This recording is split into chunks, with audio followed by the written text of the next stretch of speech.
യോഹന്നാന്റെ സുവിശേഷം 16-ാം അധ്യായത്തിലേക്ക് തിരിയുന്നതിന് മുമ്പായിട്ട് നമുക്ക് ഒരു വാക്കുകൂടെ കർത്താവിനെ നമുക്ക് പ്രാർത്ഥിക്കാൻ. സ്നേഹം നിറഞ്ഞ പിതാവേ യേശുവേ, അവിടുത്തെ നിറഞ്ഞ സാന്നിധ്യത്തിനായിട്ട് സ്തോത്രം ചെയ്യുന്നു. അവിടുത്തെ മുമ്പാകെ ഞങ്ങളെ തന്നെ സമ്പൂർണ്ണമായിട്ടും താഴ്ത്തുന്നു. കർത്താവേ, ഒരു സീറോവായിട്ട് ഞങ്ങളെ തന്നെയും താഴ്ത്തുന്നു. അവിടുത്തെ ഉണർവ് അയക്കുവാൻ ഞങ്ങളുടെ തടസ്സമായിട്ട് നിൽക്കുന്നത് ഞങ്ങളുടെ സ്വയമാണല്ലോ, ഞങ്ങളുടെ സ്വയബലമാണല്ലോ.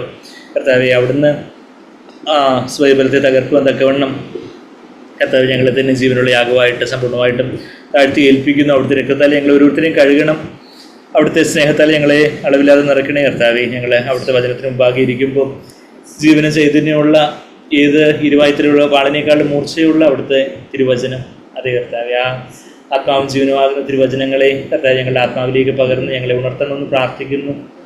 അതേ കർത്താവേ, ഞങ്ങളെ ഉണർവുള്ളവരായിട്ട് നിത്യതയെക്കുറിച്ച് കർത്താവെ കൂടുതൽ അവബോധമുള്ളവരായിട്ട് കർത്താവെ അങ്ങയെ കൂടുതൽ തൊട്ടറിയുന്നവരായിട്ട് അങ്ങയുടെ അതേ മനോഭാവം തന്നെ ഞങ്ങളിൽ വർദ്ധിച്ചു വരുവാൻ തക്കവണ്ണം കർത്താവെ അങ്ങയുടെ ആക്കണമെന്ന് പ്രാർത്ഥിക്കുന്നു. തിരുവചനമാകുന്ന കണ്ണാടിയിൽ അങ്ങയെ കാണുവാൻ ഞങ്ങൾ ഓരോരുത്തരെയും സഹായിക്കണം.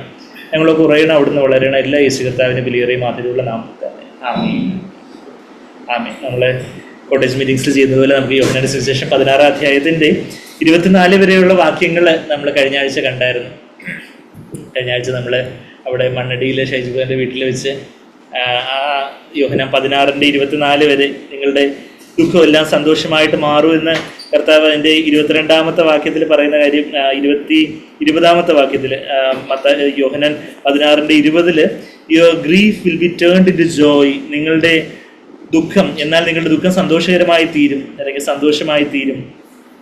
അത് കഴിഞ്ഞിട്ട് 22-ാമത്തെ വാക്യത്തിൽ നിങ്ങളുടെ സന്തോഷം ആരും നിങ്ങളിൽ നിന്ന് എടുത്തു കളയുകയുമില്ല. അതിൻ്റെ 24-ാമത്തെ വാക്യത്തിൽ നിങ്ങളുടെ സന്തോഷം പൂർണ്ണമാകുമെന്നും നിങ്ങൾക്ക് ലഭിക്കും, അപേക്ഷിക്കുവിൻ എന്നാൽ നിങ്ങളുടെ സന്തോഷം, അങ്ങനെയാണെങ്കിൽ സന്തോഷം പൂർണ്ണമാകുമെന്നും നിങ്ങൾക്ക് ലഭിക്കും എന്നുള്ളൊരു കാര്യമൊക്കെ നമുക്ക് അതിൻ്റെ ആ സാഹചര്യമെല്ലാം നമുക്കറിയാം. കർത്താവ് ക്രൂശിക്കപ്പെടുന്നതിന് തലേദിവസം രാത്രിയിൽ കർത്താവ് ശിഷ്യന്മാരുടെ കാലൊക്കെ കഴുകി അവരുമായിട്ട് ഒരു അന്ത്യത്താഴമൊക്കെ ഉണ്ട്, ഒരു സ്നേഹവിരുന്ന്, അവസാനമായിട്ടുള്ള ഒരുമിച്ചുള്ള ഒരു ഭക്ഷണം കഴിക്കൽ എന്ന് പറഞ്ഞാൽ അതൊരു വികാര നിർഭരമായ ഒരു സമയം കൂടെ ആയിരിക്കും. ഇപ്പോൾ നമ്മൾ സ്കൂളിൽ നിന്നൊക്കെ റിട്ടയർ ചെയ്യാൻ പോകുകയാണ്, സ്റ്റാഫായിട്ട് റിട്ടയർ ചെയ്യുന്നപ്പോൾ, അല്ലെങ്കിൽ ഓഫീസിൽ റിട്ടയർമെൻറ്റ് അവസാനമായിട്ട് നമ്മൾ ഒരുമിച്ച്, അല്ലെങ്കിൽ നിങ്ങൾ 10ാം ക്ലാസ് അവസാനമായിട്ട് എല്ലാവരും കൂടെ ഒരുമിച്ച് ഭക്ഷണം കഴിച്ച് ഇനിയിപ്പോൾ എന്താ കണ്ടുമുട്ടുന്നേ, ആരൊക്കെ ഏതൊക്കെ സ്കൂളിലോട്ടാണ് പോകുന്നേ. അപ്പോൾ അതൊരു വികാര നിർഭരമായ, അത് കർത്താവ് ക്രൂസിലേക്ക് പോവാണ് എന്നുള്ള സൂചനകളൊക്കെ കർത്താവ് പലപ്പോഴായിട്ട് ശിഷ്യന്മാർക്ക് നൽകുന്നുണ്ടായിരുന്നു. അപ്പം അതുപോലെ വികാരനിർഭരമായ ആ ഒരു സമയത്ത് കർത്താവ് ശിഷ്യന്മാരുടെ കാലൊക്കെ കഴുകുന്നു, അപ്പം മുറിച്ച് കൊടുക്കുന്നു. അതിലൊരാളുടെ യൂദാസ് ഒറ്റിക്കൊടുക്കാനായിട്ട് പോകുന്നു. എന്തിനാ ഒറ്റിക്കൊടുക്കാൻ പോകുന്നതെന്നുള്ള കാര്യം, എന്തിനു വേണ്ടിയാണ് പോകുന്നതെന്നുള്ള കാര്യം കർത്താവ് അത് യോഹന്നാനോട് പറയുന്നു. അത് പത്രോസ് യോഹന്നാനോട് പറയുന്നു, നീ ഒന്ന് ചോദിച്ച് മനസ്സിലാക്കാൻ പറയുമ്പം ഈ അപ്പം അത് മുക്കി കൊടുക്കുന്ന ആർക്കാണോ അവനാ ഉച്ച കൊടുക്കാൻ പോകുന്നതെന്നുള്ള സൂചനകളൊക്കെ കർത്താവ് യോഹന്നാൻ 13-ാം അധ്യായത്തിലൊക്കെ നമ്മൾ വായിക്കുന്നു. അതിനുശേഷം കർത്താവ് ബാക്കിയുള്ള 11 ശിഷ്യന്മാരോട് കർത്താവ് പറയുന്ന ആ ഒരു കൃത്യമായിട്ടുള്ള ആ ദീർഘ സംഭാഷണം, ഞാൻ സ്നേഹിച്ചതുപോലെ തന്നെ നിങ്ങളും പരസ്പരം സ്നേഹിക്കണം, അതിനായിട്ട് പരിശുദ്ധാത്മാവിനെ ഞാൻ നിങ്ങൾക്ക് അയച്ചു തരും.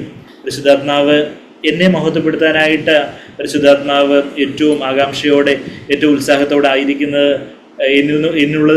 എനിക്കുള്ളതിൽ നിന്ന് എടുത്ത്, അതിൻ്റെ ആ യോഹന്നാൻ 16-ാം അധ്യായത്തിൻ്റെ 16-ന്റെ 14 അവൻ പരിശുദ്ധാത്മാവ് എനിക്കുള്ളതിൽ നിന്ന് എടുത്ത് നിങ്ങൾക്ക് അറിയിച്ചു തരുന്നത് കൊണ്ട് എന്നെ മഹത്വപ്പെടുത്തും.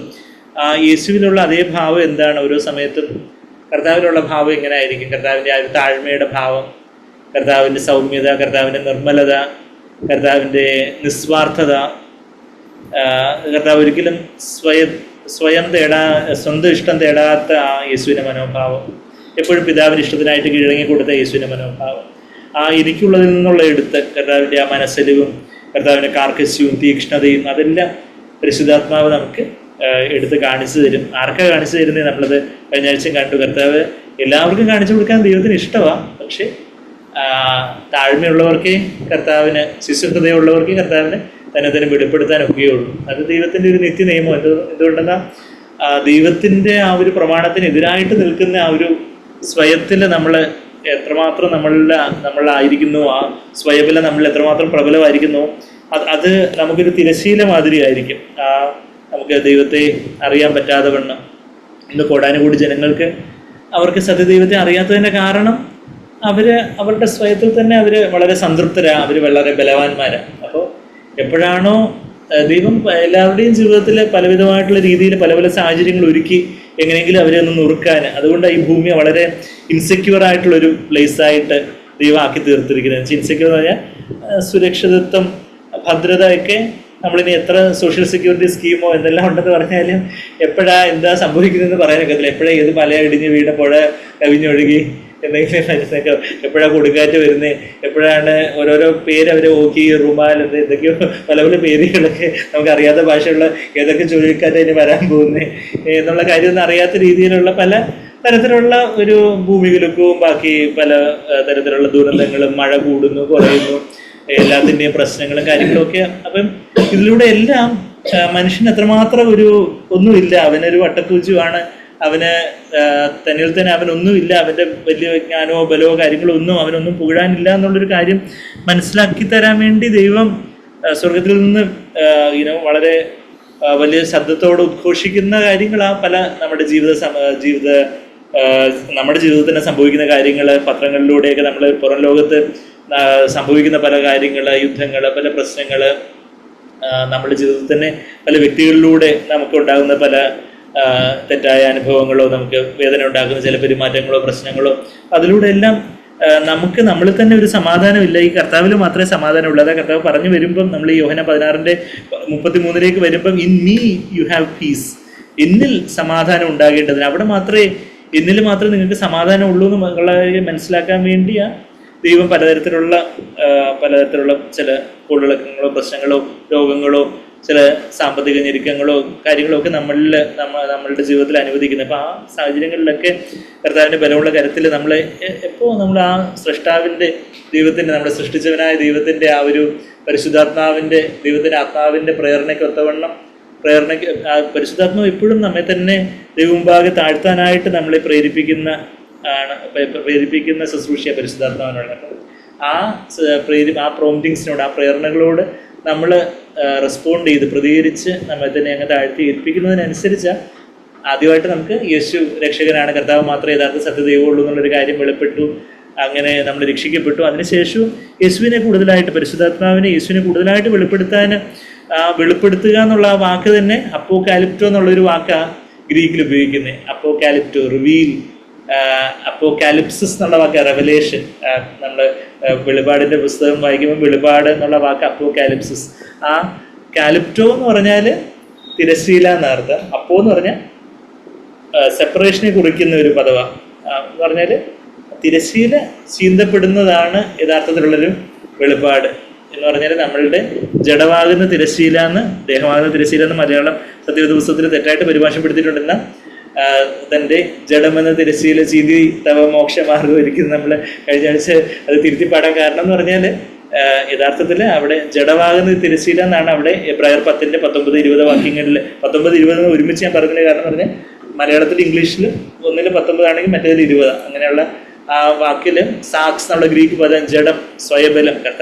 കർത്താവും അതുപോലെ നമ്മെപ്പോലെ ഒരു ജഡത്തിലെ കർത്താവ് വന്നേ. അതിൽ പാപമില്ലായിരുന്നൊരു വ്യത്യാസമുള്ളായിരുന്നു. പാപജടത്തിന്റെ സാദൃശ്യത്തിലാണ് കർത്താവ് വന്നേന്നൊക്കെ റോമർ 8:3 നമ്മൾ വായിക്കുന്നത്. അപ്പം കർത്താവിന് അതുപോലൊരു ജഡം ഉണ്ടായിരുന്നു, പാപമില്ലായിരുന്നു. എന്നാൽ കർത്താവ് ഒരിക്കലും പരിശുദ്ധാത്മാവിനാൽ ഉരുവാക്കപ്പെട്ടതിനാലും കർത്താവ് ഒരിക്കലും സ്വന്തം ഇഷ്ടം ചെയ്യാത്തതിനാലും കർത്താവിന് പാപമില്ലായിരുന്നു. എന്നാൽ നമ്മെപ്പോലെ തന്നെ പരീക്ഷിക്കപ്പെടാവുന്ന ഒരു ജഡമായിരുന്നു കർത്താവിന് ഉണ്ടായിരുന്നു. എന്നിട്ട് എബ്രായർ 4:15 നമ്മൾ വായിക്കുന്നു. പക്ഷേ ഈശ്വരത്തെ എപ്പോഴും ആ പരിശുദ്ധാത്മാവിൻ്റെ പ്രേരണയ്ക്ക് സമ്പൂർണ്ണമായിട്ടും കീഴടങ്ങി തന്നെ സമ്പൂർണ്ണമായിട്ടും താഴ്ത്തിയതുകൊണ്ട് പിതാവിനെ തന്നെ സമ്പൂർണ്ണമായിട്ടും കർത്താവ് തന്നെ ഒഴിച്ചാണ് ഈ ഭൂമിയിൽ വന്നെങ്കിൽ പോലും പിതാവിനെ തന്നെ സമ്പൂർണ്ണമായിട്ടും യേശുവിനെ തന്നെ വെളിപ്പെടുത്തി കൊടുക്കുവാനും അങ്ങനെ യേശുവിൻ്റെ പിതാവിൻ്റെ ജീവൻ അളവില്ലാതെ നിറഞ്ഞുകൊണ്ടേയിരിക്കുകയും യോഹന്നാൻ 3:34 പറഞ്ഞ പോലെ അളവുകൂടാതെ പരിശുദ്ധാത്മാവിനെ ലഭിക്കുക. അങ്ങനെ പിതാവിനെ അളവുകൂടാതെ മറ്റുള്ളവർക്ക് കാണിച്ചു കൊടുക്കാൻ എന്നെ കണ്ടവർ പിതാവിനെ കണ്ടിരിക്കുന്നു എന്നൊക്കെ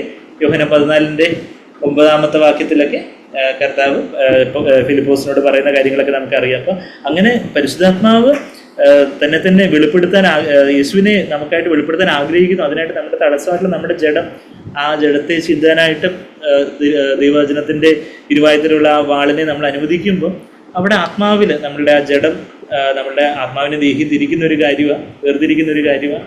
ആ നമ്മളുടെ സ്വയബലം നുറുങ്ങുന്നതിനനുസരിച്ച് പരിശുദ്ധാത്മാവ് നമ്മളുടെ ആത്മാവിലേക്ക് വന്നിറങ്ങുമ്പോൾ യേശുവിനെ കുറിച്ചൊരു വെളിപ്പാട്, യേശുവിൻ്റെ ആ ഒരു സ്നേഹത്തെക്കുറിച്ച് പലരും എന്താ പറയുക, യേശു നമ്മളെ സ്നേഹിക്കുന്നു. ഇപ്പം നമ്മൾ ഇവിടെ എന്താ ഇനി പറഞ്ഞു വരുന്നതെന്ന് പറഞ്ഞാൽ, ഇവിടെ കർത്താവ് പറഞ്ഞിരിക്കുന്നത് യേശുവിനെ വെളിപ്പെടുത്തും. അതിനുശേഷം കർത്താവ് പറയുന്നത് നിങ്ങളുടെ സന്തോഷം, നിങ്ങളുടെ ദുഃഖം എല്ലാം സന്തോഷമായിട്ട് മാറുന്ന ഒരു ദിനം വരാൻ പോവുകയാണ്. അത് യഥാർത്ഥത്തിൽ പെന്തിക്കോസ്ത് നാളാന്നുള്ള കാര്യമൊക്കെ നമ്മൾ കാണുമായിരുന്നു. ഇൻ ദാറ്റ് ഡേ എന്ന് കർത്താവ് വീണ്ടും 23-ാമത്തെ വാക്യം യോഹന്നാൻ 16:23, അന്ന് നിങ്ങൾ എന്നോടൊന്നും ചോദിക്കുകയില്ല. പുനരുദ്ധാനത്തിന് ശേഷവും ശിഷ്യന്മാർക്ക് പല ചോദ്യങ്ങളുണ്ടായിരുന്നു കർത്താവിനോട് ചോദിക്കാൻ. എന്നാൽ സ്വർഗത്തിലേക്ക് കർത്താവ് ആരോഹണം ചെയ്ത് പരിശുദ്ധാത്മാവ് വന്ന് നിറഞ്ഞപ്പോഴത്തേക്ക് അവരുടെ ആ ചോദ്യങ്ങളൊക്കെ അവരെല്ലാം തികഞ്ഞവരായി എന്നല്ല, എന്നാൽ അവർക്ക് പിതാവിനെ അങ്ങ് അതുപോലെ ഒരു വെളിപ്പാടായിട്ട് അങ്ങ് ലഭിച്ചു. അത് കർത്താവ് താഴോട്ട് പറയുന്ന വാക്യങ്ങളും ആൻഡ് അവർ ഈസ് കമ്മിങ്, ഈ 25-ാമത്തെ വാക്യം നമ്മൾ 24 വരെ കഴിഞ്ഞ ആഴ്ച ചിന്തിച്ചില്ല. ഇത് ഞാൻ സദൃശ്യമായി നിങ്ങളോട് സംസാരിച്ചിരിക്കുന്നു, എങ്കിലും ഞാൻ ഇനി സദൃശ്യമായി നിങ്ങളോട് സംസാരിക്കാതെ പിതാവിനെ സംബന്ധിച്ച് സ്പഷ്ടമായി നിങ്ങളോട് അറിയിക്കുന്ന നാഴിക വരുന്നു. ഒരു നാഴിക വരുക, അതും ഈ പെന്തക്കോസ്ത് നാളിലെ പരിശുദ്ധാത്മാവ് അവരിലേക്ക് വരുമ്പോഴാണ് യഥാർത്ഥത്തിൽ യേശുവിന് പിതാവിനെ കുറിച്ച് സ്പഷ്ടമായിട്ട് അവരോട് പറയാൻ പറ്റുന്ന ഒരു നാഴിക വരുന്നത്. ഇപ്പോഴൊക്കെ ഫിഗറേറ്റീവ് ലാംഗ്വേജിൽ വളരെ അപ്പം ചോദിച്ചാൽ കല്ല് കൊടുക്കുവോ, മീൻ ചോദിച്ചാൽ പാമ്പിനെ കൊടുക്കുവോ, തേളിനെ കൊടുക്കുവോ, അങ്ങനെയൊക്കെയുള്ള പല ഫിഗറേറ്റീവ് ലാംഗ്വേജിൽ എങ്ങനെയെങ്കിലും ഇവർക്ക് കത്തണമെന്ന് വെച്ച് വളരെ ഉപമകളാലും ഉദാഹരണങ്ങളൊക്കെ പറഞ്ഞ് അവരെ പഠിപ്പിച്ചു കൊടുക്കുക. പക്ഷെ യഥാർത്ഥത്തിൽ അങ്ങ് ആ പിതാവിൻ്റെ സ്നേഹം അങ്ങ് നിങ്ങൾക്ക് പ്ലെയിനായിട്ട് സ്പഷ്ടമായിട്ട് അങ്ങ് പറയുന്നത്, then I will tell you plainly of the father. യഥാർത്ഥത്തിൽ പരിശുദ്ധാത്മാവ് നിങ്ങളിലേക്ക് വരുമ്പോൾ അബ്ബാ പിതാവിനെ നിങ്ങൾ തന്നെ വിളിക്കും. അതെവിടാ പറയുന്നത് നമുക്കറിയാം. റോമർ 8-ാം അധ്യായത്തിൻ്റെ 15-ാമത്തെ വാക്യം നമുക്ക് മിക്കവർക്കും പരിചിതമായിട്ടുള്ള വാക്യമായിരിക്കും, എങ്കിലും നമുക്ക് എല്ലാവർക്കും അത് പരിചയമുള്ള വാക്യമാവണം. റോമർ 8-ാം അധ്യായത്തിൽ അതിൻ്റെ 15-ാമത്തെ വാക്യത്തിൽ എന്ത് നമ്മളവിടെ വായിക്കുന്നേ, നിങ്ങൾ പിന്നെയും ഭയപ്പെടേണ്ടതിന്. നമ്മളുടെ ജീവിതത്തിലെ പല ഭയങ്ങളും പല ആകുല ചിന്തകളും പല എന്താവും നാളെ, മക്കളുടെ കാര്യം എന്താവും, കൊച്ചുമക്കളുടെ കാര്യം എന്താവും, അവരുടെ ഭാവി എന്താവും, കല്യാണം എന്താവും, പഠിത്തം എന്താവും, പരീക്ഷ എന്താവും, അല്ലെങ്കിൽ പലതരത്തിലുള്ള ആകുല ചിന്തകളും പലതരത്തിലുള്ള അസ്വസ്ഥതകളും, ചിലരോട് നമുക്ക് ക്ഷമിക്കാൻ പറ്റുന്നില്ല, ചിലരോട് അങ്ങ് ഒത്തുപോകാൻ പറ്റുന്നില്ല. അതൊക്കെ എൻ്റെ കാരണം എന്താണെന്ന് ചോദിച്ചാൽ, ആ പരിശുദ്ധാത്മാവ് പിതാവിൻ്റെ സ്നേഹം നമുക്ക് വീണ്ടും വേണം. ശരിയാ, നമുക്ക് ദൈവത്തിൻ്റെ സ്നേഹത്തിൻ്റെ ഒരു അളവ് നമുക്കറിയാം, അതുകൊണ്ടാണ് നമ്മൾ ഇന്നിവിടെ ആയിരിക്കുന്നത്.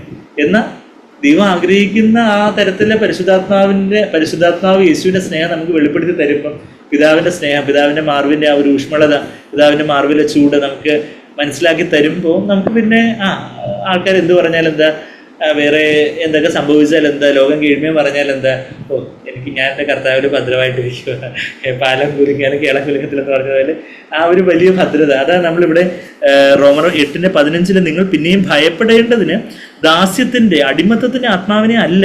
പരിശുദ്ധാത്മാവ് എന്തിൻ്റെ ആത്മാവല്ല, അടിമത്തത്തിൻ്റെ എന്താ അങ്ങനെ ഒരു അടിമത്തത്തിൻ്റെ ആത്മാവല്ല. ഇന്ന് പല കൾട്ടുകൾ, അന്താരാധന സമൂഹങ്ങൾ, കൾട്ടുകളിലൊക്കെ അവരിങ്ങനെ അവിടുത്തെ നേതാക്കന്മാരൊക്കെ ഇങ്ങനെ ദാസ്യത്തിൻ്റെ ആത്മാവിൽ തളച്ചിട്ടേക്കുക. നിങ്ങൾ ഈ ഗ്രൂപ്പ് വിട്ടുപോയാൽ ദൈവം നിങ്ങളെ ശപിക്കും, നിങ്ങൾക്ക് ഇന്ന ശാപങ്ങളുണ്ടാകും. പലതരത്തിലുള്ള കൾട്ടുകളെ കുറിച്ചൊക്കെ നമ്മുടെ ഈ വലിയ ഭയങ്കര ബുദ്ധിജീവിയാണ്, പ്രബുദ്ധരെന്ന് പറയുന്ന കേരളത്തിൽ തന്നെ എന്തെല്ലാം കൾട്ടുകളാണ്. എംപറർ ഇമ്മാനുവലോ ഏതാണ്ടൊക്കെ പറഞ്ഞ് പല ഓരോരുത്തരുമൊക്കെ ഓരോ ആൾദൈവങ്ങളും, യേശുവിൻ്റെ പേര് പറഞ്ഞാൽ ഒത്തിരി കാര്യങ്ങളും, പിന്നെ അതല്ലാതെയുള്ള ആൾദൈവങ്ങളും, വ്യാജസിദ്ധന്മാർ എന്ന് പറയുമ്പോൾ ആരോ ചോദിച്ചു, വ്യാജസിദ്ധന്മാർ എന്ന് പറയുന്നത് യഥാർത്ഥ സിദ്ധന്മാരുണ്ടോ എന്ന് ചോദിച്ചത്, എല്ലാം വ്യാജമാണല്ലോ. അപ്പോൾ പിന്നെ സിദ്ധന്മാർ എന്ന് പറയാൻ തന്നെ വ്യാജം എന്ന് പറയത്തൊക്കെ വേണം. ഇതെല്ലാം പെറ്റുപെരുകിക്കൊണ്ടിരിക്കുന്ന ഒരു അങ്ങനെയൊക്കെയുള്ള ദാസ്യത്തിൻ്റെ ആത്മാവ്. ചില ഗ്രൂപ്പുകളിൽ ചെന്നാൽ അവർക്ക് ഇന്നത് നിങ്ങൾ ഇത്ര ഞങ്ങളുടെ മിനിസ്ട്രിക്കായിട്ട്, ഞങ്ങളുടെ ശുശ്രൂഷയ്ക്ക് ഇത്ര പണം നിങ്ങൾ തന്നില്ലെങ്കിൽ അത് നിങ്ങൾക്ക് അങ്ങനെയുള്ള കോൺസിക്വൻസസ്, അനന്തരഫലങ്ങളുണ്ടാവും. അങ്ങനെ പേടിപ്പിച്ച്, അല്ലെങ്കിൽ നിങ്ങളിത് വിട്ടുപോയാൽ നിങ്ങൾക്ക് ശാപം ഉണ്ടാവും, നിങ്ങൾക്കെതിരെ ഇങ്ങനെയൊക്കെയുള്ള ശിക്ഷാ നടപടികളുണ്ടാവും, അങ്ങനെയൊക്കെയുള്ളതൊക്കെ പേടിപ്പിച്ച് അവരെ ഇങ്ങനെ അതാ ദാസ്യത്തിൻ്റെ ആത്മാവ്. എന്നാൽ യഥാർത്ഥത്തിലുള്ള പരിശുദ്ധാത്മാവ് അങ്ങനെ ഭയപ്പെടേണ്ടതിനുള്ള ദാസ്യത്തിൻ്റെ ആത്മാവിനെ അല്ല നാം അബ്ബാ പിതാവേ, അല്ലെങ്കിൽ അച്ഛാ പിതാവേ, അല്ലെങ്കിൽ അപ്പ ഡാഡി പിതാവേ, പപ്പ സാഗ്ബർ നമ്മൾ പലപ്പോഴും പറഞ്ഞു കേട്ടിട്ടുണ്ടായിരിക്കും. അതായത് it's unfortunate that the translators didn't translate that word abba in to English or Malayalam. പക്ഷെ അബ്ബ എന്നുള്ളത് യഥാർത്ഥത്തിൽ അരാമ്യ ഭാഷയിൽ നമ്മൾ അച്ഛ അപ്പച്ച എന്ന് വിളിക്കുന്ന ഒരു പദമാണ്. ഇപ്പം നമ്മൾ മലയാളത്തിൽ ട്രാൻസ്ലേറ്റ് ചെയ്യുകയാണെങ്കിൽ അപ്പച്ച പിതാവിയെന്നോ അച്ഛ പിതാവിയെന്നോ അപ്പ പിതാവിയെന്നോ ആണ് യഥാർത്ഥത്തിൽ. അല്ലെങ്കിൽ ഇംഗ്ലീഷിലാണെങ്കിൽ ഡാഡി പപ്പ എന്നൊക്കെയാണ് അവിടെ ട്രാൻസ്ലേറ്റ് ചെയ്യേണ്ടത്. അപ്പം അബ്ബാ പിതാവി, യേശുവിനെ അബ്ബാ പിതാവി എന്ന് വിളിച്ച് പ്രാർത്ഥിക്കുന്നതൊക്കെ യേശുവിൻ്റെ ആ ഒരു പേഴ്സണൽ പ്രേയറിൽ കർത്താവ് പിതാവിനെ അബ്ബാ പിതാവിനെ വിളിച്ച് പ്രാർത്ഥിക്കുന്നതൊക്കെ നമ്മൾ മർക്കോസിൻ്റെ 14:36 നമ്മൾ വായിക്കുന്നുണ്ട്. യേശു പബ്ലിക്കായിട്ട് പ്രേ ചെയ്യുമ്പം പിതാവി, സർവ്വസ്വനായ പിതാവി എന്ന് വിളിച്ച് പ്രാർത്ഥിക്കുന്ന പേഴ്സണൽ പ്രേയറിൽ നമുക്ക് അപ്പച്ച അച്ഛ എന്ന് അന്ന് അതുപോലെ വിളിക്കാൻ. ഇപ്പം ഒരു സഹോദരൻ ഈ അടുത്ത് പല കാര്യങ്ങളിങ്ങനെ ഈ ദൈവവചനത്തിലെ പല സംശയങ്ങളും കാര്യങ്ങളൊക്കെ ചോദിച്ച്, അപ്പോൾ അതിൻ്റെ കാൽവിനസോ എന്നൊക്കെ പറഞ്ഞ ചില ദുരുപദേശങ്ങളും കാര്യങ്ങളൊക്കെ ഉണ്ട്. അപ്പോൾ അതിൻ്റെ കാര്യങ്ങളൊക്കെ ചോദിക്കും. അപ്പോൾ എൻ്റെ ഇടയ്ക്ക് എന്തോ ഒരു കാര്യം ചോദിച്ചപ്പോൾ അയ്യോ അതിൻ്റെ ഉത്തരവില്ലെന്ന് വിചാരിച്ച് ബ്രദർ സ്കേർഡായി പോയോ എന്ന് ചോദിച്ചു. ഞാൻ പറഞ്ഞ എനിക്ക് എൻ്റെ ദൈവത്തെ അറിയാമില്ല, അപ്പം പിന്നെ ഞാനിതൊത്തിരി സ്കേർഡാവുന്നേ. ഇനിയിപ്പോൾ വചനം ആരും എന്തെങ്കിലുമൊക്കെ മിസ്കോട്ട് ചെയ്ത് ഔട്ട് ഓഫ് കോണ്ടെക്സ്റ്റിൽ എന്ത് ചെയ്താലും നമ്മൾ വിശ്വസിക്കുന്ന ഒരാളെ നമുക്ക് അറിയാം. അത് ദൈവം അങ്ങനെയാണ് ദൈവത്തിൻ്റെ വചനത്തിൽ ഒരിടത്ത് അങ്ങനെ പറഞ്ഞിട്ടുണ്ടെങ്കിൽ അത് എന്തുകൊണ്ടാണ് ദൈവത്തിൻ്റെ വചനത്തിൽ അത് പറഞ്ഞിട്ടുള്ളത് എന്നുള്ള അതിൻ്റെതായ ദൈവത്തിൻ്റെ ജ്ഞാനമുണ്ട്. അപ്പം നമ്മൾ ഭയപ്പെടേണ്ടതായിട്ടുള്ള ഒരു കാര്യം നമ്മളെ അങ്ങനെ ദാസ്യത്വത്തിലേക്ക് അങ്ങനെ ഒരു തളച്ചിടുന്ന ഒരു കാര്യം എന്ന് പറഞ്ഞാൽ അത് യഥാർത്ഥത്തിലുള്ള പരിശുദ്ധാത്മാവല്ല, മറിച്ച് ഇവിടെ എന്താ പരിശുദ്ധാത്മാവ് എന്താ ദാസ്യത്വത്തിൻ്റെ ആത്മാവിനെ അല്ല. അത് 15-ാമത്തെ വാക്യത്തിൽ ദാസ്യത്തിൻ്റെ ആത്മാവിനെ അല്ല നാം അച്ഛാ പിതാവേ അല്ലെങ്കിൽ അപ്പാ പിതാവേ അബ്ബാ പിതാവേ എന്ന് വിളിക്കുന്ന പുത്രത്വത്തിൻ്റെ ആത്മാവിനെ എത്രയും പ്രാപിച്ചത് എന്നുള്ളൊരു കാര്യം നമ്മളവിടെ വായിക്കുന്നുണ്ട്. ആ കാര്യങ്ങൾ നമ്മളിപ്പോൾ താഴോട്ട് വായിക്കാൻ പോകുന്നത്. അപ്പം കർത്താവ് അവിടെ പിതാവിനെ കുറിച്ച് സ്പഷ്ടമായിട്ട് പറയാൻ, പരിശുദ്ധാത്മാവ് തന്നെ നമ്മളിലേക്ക് വന്ന് നിറയുമ്പം സ്വർഗത്തിൽ എനിക്കൊരു പിതാവുണ്ട്, എനിക്ക് എന്താ ആവശ്യമുണ്ടെങ്കിലും ഫോൺ വിളിച്ച് പപ്പയോട് പറയാം എന്ന് ജോസിന് അറിയാം എന്ന് പറഞ്ഞതുപോലെ എന്നാൽ സ്വർഗത്തിലൊരു പിതാവുണ്ട്. ആദ്യം ആ പിതാവിനോട് എനിക്ക് എന്താ ആവശ്യമുണ്ടെങ്കിൽ എൻ്റെ ജീവിതത്തിൽ ഇന്ന് ചെറുതും വലുതുമായിട്ടുള്ള ചിലപ്പോൾ നിസ്സാരമായിട്ടുള്ള കാര്യങ്ങളായിരിക്കും. നമ്മൾ എന്തെങ്കിലും വെച്ച് മറക്കുന്ന കാര്യങ്ങൾ, കർത്താവ് എവിടെ ഇത് ഞാൻ വെച്ച് മറത്തിയെന്ന് എനിക്ക് ഓർപ്പിച്ച് തരണേ, ഞാൻ താക്കോൽ എവിടെ വെച്ച്, കണ്ണാടി എവിടെ വെച്ച്, അല്ലെങ്കിൽ എവിടെ എന്തെങ്കിലുമൊക്കെ വെച്ച് മറന്നേന്നുള്ള കാര്യങ്ങൾ, അല്ലെങ്കിൽ ചിലപ്പം എന്തിനാ പറഞ്ഞേ നമുക്ക് നമ്മുടേതായ ചെറുതും വലുതുമായിട്ടുള്ള ആവശ്യങ്ങൾ, ചിലപ്പോൾ നമ്മുടെ നടുവേദനയായിരിക്കും, കാലുവേദനയായിരിക്കും, മുട്ടുവേദനയായിരിക്കും, അല്ലെങ്കിൽ അതുപോലെയൊക്കെയുള്ള ചിലപ്പോൾ നമുക്ക് തന്നെയുള്ള ചില ഏകാന്തതകളോ നമ്മളുടേതായ ചില പ്രയാസങ്ങളോ പോരാട്ടങ്ങളോ പ്രലോഭനങ്ങളെ നേരിടുന്ന കാര്യങ്ങളോ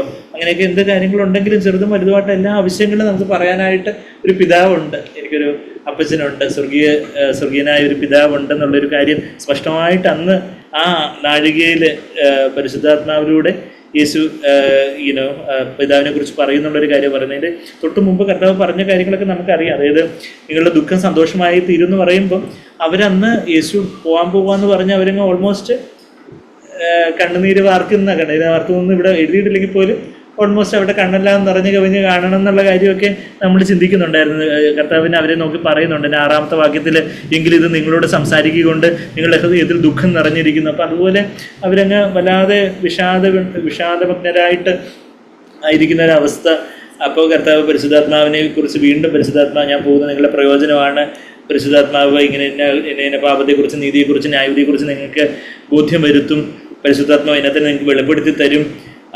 അതിനുശേഷം കർത്താവ് പറയും നിങ്ങളെന്നെ ഇപ്പം കുറച്ച് നേരത്തേക്ക് കാണത്തില്ല, അപ്പോൾ അതൊരു പ്രസവ വേദന മാതിരി എന്നുള്ളൊരു കാര്യം കർത്താവ് ഉപമിക്കുന്ന കാര്യമൊക്കെ നമ്മൾ കണ്ടു. ആ ശിഷ്യന്മാർ കർത്താവ് ക്രൂശിക്കപ്പെടുന്ന കർത്താവിനെ അവർ അറസ്റ്റ് ചെയ്ത് കൊണ്ടുപോകുന്ന സമയം മുതൽ പിന്നെ പരിശുദ്ധാത്മാവ് യഥാർത്ഥത്തിൽ പെന്തക്കോസ്ത് നാളിൽ അവരിൽ വന്ന് നിറയുന്നിടം വരെയും അവിടെ ഒരു പ്രസവ വേദന ഉണ്ടായിരുന്നു. എന്ന് വെച്ചാൽ ഒരുപാട് എതിർപ്പുകളായിരുന്നു. അവരുടെ തലയപ്പം പോകുന്നു ചോദിച്ചാൽ മതി എന്നുള്ള പറയത്തക്ക വണ്ണമുള്ള എതിർപ്പുകളും ഒറ്റപ്പെടുത്തലുകളും കുറ്റപ്പെടുത്തലുകളും. ഇവരുടെ തന്നെ ഈ ശിഷ്യന്മാർ 11 പേര് ബാക്കി ഇവരുടെ കൂടെ കർത്താവിനെ ഗലീലിൽ നിന്ന് പിന്തുടർന്ന് വന്ന പല സഹോദരിമാരെ കുറിച്ചൊക്കെ നമ്മൾ വായിക്കുന്നുണ്ട്. അപ്പോൾ അവരെയൊക്കെ അവരുടെ നാട്ടുകാരും വീട്ടുകാരും ഒക്കെ ഒതുക്കി വേറെ ജോലിയില്ലായിരുന്നു. 3.5 വർഷക്കാലത്തെ ആരാണ്ട് ഒരു ചെറുപ്പക്കാരൻ പയ്യൻ്റെ കൂടെ നടന്ന് എന്തോ അത്ഭുതം കണ്ടെന്ന് പറഞ്ഞിട്ട് ഇപ്പം എന്തായി, അയാളെ പിടിച്ച് ക്രൂശിച്ചില്ലേ, ഏറ്റവും വലിയ ക്രിമിനലായിട്ട് ക്രൂശിച്ച് കൊന്നില്ലേ, നിങ്ങൾ എന്തിനാ അങ്ങനെയൊക്കെ പറഞ്ഞ് ഒത്തിരി കുറ്റപ്പെടുത്തലുകളും ശാപവാക്കുകളും ഒക്കെ അവർ ബന്ധുക്കളിൽ നിന്ന്, സുഹൃത്തുക്കളിൽ നിന്ന്, നാട്ടുകാരിൽ നിന്നൊക്കെ കേട്ട് കാണാം. അവർ ആ ദിവസങ്ങൾ ചെലവഴിച്ച വല്ലാത്തൊരു ദുഃഖത്തിൻ്റെ, പ്രയാസത്തിൻ്റെ, ഒരു പ്രസവവേദനയോടെ കർത്താവ് അത് ഉപമിച്ച കാര്യമൊക്കെ നമ്മൾ 21-ാമത്തെ ഭാഗത്തിൽ കണ്ടു.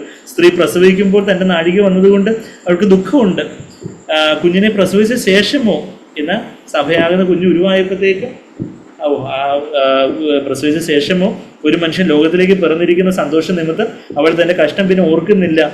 പിന്നെ അയ്യോ ഞാനന്ന് പ്രസവവേദനപ്പെട്ടല്ലോ എന്നും പറഞ്ഞുകൊണ്ട് ഒരു സഹതാപത്തോടെ ആരും ഇരിക്കുന്നത് നമ്മൾ കാണാറില്ല. എന്നാൽ വലിയ ആ കുഞ്ഞിൻ്റെ സന്തോഷം, കുഞ്ഞുണ്ടായ സന്തോഷത്തിൽ മതിമറന്നിരിക്കുന്ന അമ്മമാരെയാണ് നമുക്ക് കാണാൻ സാധിക്കുന്നത്. അപ്പം ആ ഒരു കാര്യമാണ് കർത്താവ് പറയുന്നത്. അപ്പം അതുപോലെ തന്നെ നമ്മളുടെ ജീവിതത്തിലും അന്ന് സഭയാകുന്ന ഒരു സഭ ഒരു കുഞ്ഞിനെ പോലെ ഒരു ക്രിസ്തുവിൻ്റെ ശരീരമായിട്ട് അന്ന് പിറന്നു വീണു പെന്തക്കോസ്ത് നാളിൽ.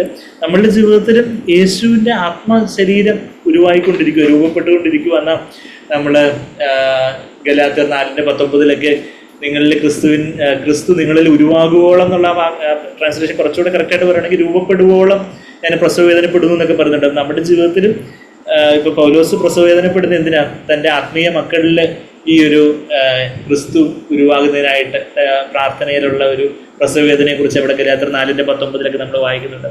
നമ്മുടെ ജീവിതത്തിലും നമ്മളുടെ ജീവിതത്തെക്കുറിച്ച്, നമ്മളുടെ ആത്മീയ സഹോദരങ്ങളെക്കുറിച്ചുള്ള ഭാരത്തിലും ഒക്കെ നമ്മളുടെ ജീവിതത്തിന് പല ഞെരുക്കങ്ങളിലൂടെയും കഷ്ടങ്ങളിലൂടെയൊക്കെ നമ്മൾ കടത്തി വിട്ടിട്ടാണ് കർത്താവ് യേശു നമ്മളിൽ രൂപപ്പെട്ട് വരുന്നതെന്നുള്ളൊരു കാര്യവും ആ ഒരു കാര്യവും നമ്മൾ ഈ ഭാഗത്തുനിന്ന് നമ്മൾ കാണുന്നുണ്ട്. ചില വിത്ത് മച്ച് ട്രിബുലേഷൻസ് നമ്മൾ ആ വാക്യം അപ്പോസ്തലപ്രവൃത്തി 14:22 കഴിഞ്ഞ കേരള കോൺഫറൻസിലെ സാഗ്ലർ ആദ്യമായിട്ട് കോട്ട് ചെയ്ത ആ വാക്യം നമുക്ക് ഇപ്പോഴും ഓർമ്മ കാണുമായിരിക്കും. അപ്പോസ്തലപ്രവൃത്തികൾ 14-ാം അധ്യായത്തിൻ്റെ 22-ാമത്തെ വാക്യത്തിൽ എന്താ നമ്മൾ വായിക്കുന്നത്? അനേകം കഷ്ടങ്ങളിൽ കൂടി വിശ്വാസത്തിൽ നിലനിൽക്കണമെന്നും എന്നാൽ അനേകം കഷ്ടങ്ങളിൽ കൂടെ ദൈവരാജ്യത്തിൽ കടക്കേണ്ടതാകുന്നുവെന്നും പ്രബോധിപ്പിച്ച് ശിഷ്യന്മാരുടെ മനസ്സുറപ്പിച്ചു വന്നു. അപ്പം പല കഷ്ടങ്ങളും പ്രയാസങ്ങളിലും ഒക്കെ കൂടാണ് ദൈവം നമ്മുടെ ദൈവരാജ്യത്തിലേക്ക് എന്ന് പറഞ്ഞാൽ നിത്യമായിട്ടുള്ള ആ സ്വർഗരാജ്യത്തിലേക്ക്, പിന്നെ നമ്മളുടെ ജീവിതത്തിൽ തന്നെ ആ ദൈവരാജ്യത്തിൻ്റെ അനുഭവം, ദൈവം തന്നെ നമ്മുടെ ജീവിതത്തിൽ രാജാവായിട്ടിരിക്കുന്ന സ്നേഹവും സന്തോഷവും പരിശുദ്ധാത്മാവുള്ള സന്തോഷവും ഒക്കെ നിറഞ്ഞിരിക്കുന്ന ആ ഒരു അനുഭവത്തിലേക്ക് ദൈവം നമ്മളെ നടത്തുന്നത് എന്താ? പലതരം കഷ്ടത്തിലൂടെ നമ്മൾ പോയാലേ പറ്റത്തുള്ളൂ. നമുക്ക് ഇഷ്ടപ്പെടാത്ത രീതിയിലുള്ള പല തരത്തിലുള്ള കാര്യങ്ങൾ. ഇപ്പോൾ കുഞ്ഞുങ്ങളെ സംബന്ധിച്ച് പറയുവാണെങ്കിൽ എന്താ, നിങ്ങൾക്ക് ചിലപ്പം എക്സാം ആയിരിക്കും, പഠിക്കാൻ കുറേ ഉണ്ട്, അപ്പോൾ ഇതൊക്കെ എന്തിനാണ് പഠിക്കുന്നത്, അപ്പം അത് പഠിക്കുന്നത്, അപ്പം അതിൽ അവിടെ നമ്മൾ എൻ്റെ ഇഷ്ടം പോലെയല്ല, ദൈവത്തിൻ്റെ ഇഷ്ടം അപ്പനമ്മമാരെ അനുസരിക്കുന്നത്. അപ്പം അവിടെ ഒരു കഷ്ടമുണ്ട്, അവിടെ ചെറുതും വലുതുമായിട്ടുള്ള പലതരത്തിലുള്ള കഷ്ടങ്ങളുണ്ട്. അപ്പം അങ്ങനെ ദൈവം നമ്മുടെ ജീവിതത്തിലെ രാജാവായിട്ട് നമുക്ക് അനുഭവിക്കണമെങ്കിൽ, ആ ദൈവരാജ്യത്ത് നമ്മൾ കടക്കണമെങ്കിൽ, ആ ദൈവരാജ്യം നമ്മൾ അനുഭവിക്കണമെങ്കിൽ നമ്മൾ ഓരോ ദിവസവും ആ ഒരു ക്രൂശിൻ്റെ കഷ്ടം, ആ ഒരു ജഡത്തിലെ കഷ്ടം എന്നൊക്കെ 1 പത്രോസ് 4:1 നമ്മൾ വായിക്കുന്ന ഭാഗത്തേക്ക് ഞാൻ പോകുന്നില്ല. നമുക്ക് മിക്കവർക്കും അറിയാവുന്ന വചനഭാഗം 1 പത്രോസ് 4:1 ജഡത്തിൽ കഷ്ടം അനുഭവിക്കുക എന്ന് പറഞ്ഞത് നമ്മുടെ സ്വന്തം ഇഷ്ടം. പല ഓരോ ദിവസവും നമ്മൾ ചിലപ്പോൾ വലിയ പീഡനങ്ങളോ, മണിപ്പൂരിലെ ക്രിസ്ത്യാനികളെ പോലെ നമ്മൾ വലിയ പീഡനങ്ങളോ, അതുപോലെ നമ്മൾ റൊമേനിയയിലെ ക്രിസ്ത്യാനികളെ പോലെ വലിയ പീഡനങ്ങളൊന്നും ഇപ്പോൾ അനുഭവിക്കുന്നില്ലായിരിക്കും. ഇപ്പോൾ നാളെ അനുഭവിക്കേണ്ടി വരുമോ എന്നുള്ള കാര്യം നമുക്കറിയത്തില്ല. ഇപ്പോൾ എന്തായാലും ആ ശാരീരിക പീഡനം നമ്മൾ ഏൽക്കുന്നില്ലായിരിക്കും. പക്ഷെ നമ്മുടെ ജീവിതത്തിൽ ചെറിയ ചെറിയ കാര്യങ്ങളായിരിക്കും നമുക്ക് ദൈവത്തിൻ്റെ ഇഷ്ടത്തിന് വിപരീതമായിട്ട് നമ്മളിൽ തന്നെ കാണുന്ന. ഇപ്പം നമ്മൾ സമയം ചെലവഴിക്കുന്ന വിധം, നമുക്ക് സമയം ചെലവഴിക്കാൻ നമ്മൾ മൊബൈൽ നോക്കിക്കൊണ്ടിരിക്കണം, എന്തെങ്കിലുമൊക്കെ ദിവസത്തിന് കണ്ടുകൊണ്ടിരിക്കണം, അല്ലെങ്കിൽ ചിലപ്പോൾ പരദൂഷണം പറഞ്ഞുകൊണ്ടിരിക്കണം, അല്ലെങ്കിൽ വേറെ എന്തെങ്കിലും വെറുതെ സമയം വേസ്റ്റ് ചെയ്യണം. അതാണ് നമ്മുടെ ഇഷ്ടം. പക്ഷെ അവിടെ ദൈവരാജ്യം നമുക്ക് അനുഭവിക്കണമെങ്കിൽ ഒരു കഷ്ടമുണ്ട്. എങ്ങനെയാണ് കർത്താവേ, എൻ്റെ ഇഷ്ടമല്ല, അവിടുന്ന് എങ്ങനെയാണ് ഈ സമയം എങ്ങനെ ചെലവഴിക്കണം എന്ന് അവിടുന്ന് ആഗ്രഹിക്കുന്നത്. ഞാൻ ഈ വചനം കുറച്ചെടുത്ത് വായിക്കണം, അങ്ങനെ ഇതൊന്ന് കേൾക്കണം.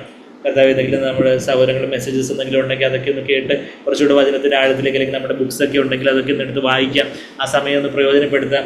പിന്നെ ഓഫ്കോഴ്സ് നമുക്ക് വീട്ടിലെ ഉത്തരവാദിത്തങ്ങളും കാര്യങ്ങളും അല്ലെങ്കിൽ അതുപോലെയുള്ള പല കാര്യങ്ങളും. അപ്പോൾ ഓരോ കാര്യത്തിലും ദൈവരാജ്യത്തിൽ കിടക്കണമെങ്കിൽ അനേകം കഷ്ടങ്ങളിലൂടെ, അത് പുറമേ നിന്നുള്ള കഷ്ടങ്ങളായിരിക്കാം, അല്ലെങ്കിൽ അകമേ നമ്മുടെ ജഡത്തിൽ നമ്മുടെ സ്വന്തം ഇഷ്ടത്തിന് വിപരീതമായിട്ടുള്ള പല കാര്യം. നമ്മൾ സ്വാഭാവികമായിട്ട് നമുക്ക് സമയം വേസ്റ്റ് ചെയ്യാനോ പണം വേസ്റ്റ് ചെയ്യാനോ അങ്ങനെ വേറെ അല്ലെങ്കിൽ നമുക്ക് ഇഷ്ടമുള്ള രീതിയിൽ നാക്ക് ഉപയോഗിച്ച് എന്തെങ്കിലുമൊക്കെ പറഞ്ഞുകൊണ്ടിരിക്കാനോ ഒക്കെ ആയിരിക്കും നമ്മളുടെ സ്വന്തം ഇഷ്ടം. അവിടെയൊക്കെ കർത്താവേ എൻ്റെ ഇഷ്ടം പോലെയല്ല, അവിടുത്തെ ഇഷ്ടം പോലെ എന്ന് പറഞ്ഞ് നമ്മളെ തന്നെ താഴ്ത്തി ഏൽപ്പിക്കുമ്പോഴാണ് അവിടെ നമുക്ക് ദൈവരാജ്യത്തിൽ കിടക്കാനൊക്കുന്നത്, ദൈവം നമ്മുടെ രാജാവായിട്ട് നമുക്ക് അനുഭവിക്കാനൊക്കുന്നത്. അപ്പം അങ്ങനെ ആയിരിക്കുമ്പോഴാണ് അങ്ങനെ നിങ്ങൾ ആ പരിശുദ്ധാത്മാവ് വരുന്ന ആ ദിവസം, വരുന്ന ആ നാളിൽ നിങ്ങൾ കർത്താവ് നമ്മളിപ്പം കഴിഞ്ഞ ആഴ്ച കണ്ട ആ ഒരു വാക്യം 20-ാമത്തെ വാക്യത്തിൽ ആമേൻ ആമേൻ നിങ്ങളോട് പറയുന്നു, നിങ്ങൾ കരഞ്ഞിപ്പം വിലപിക്കും, കർത്താവ് ക്രൂശിക്കപ്പെടുമ്പോഴത്തേക്കും.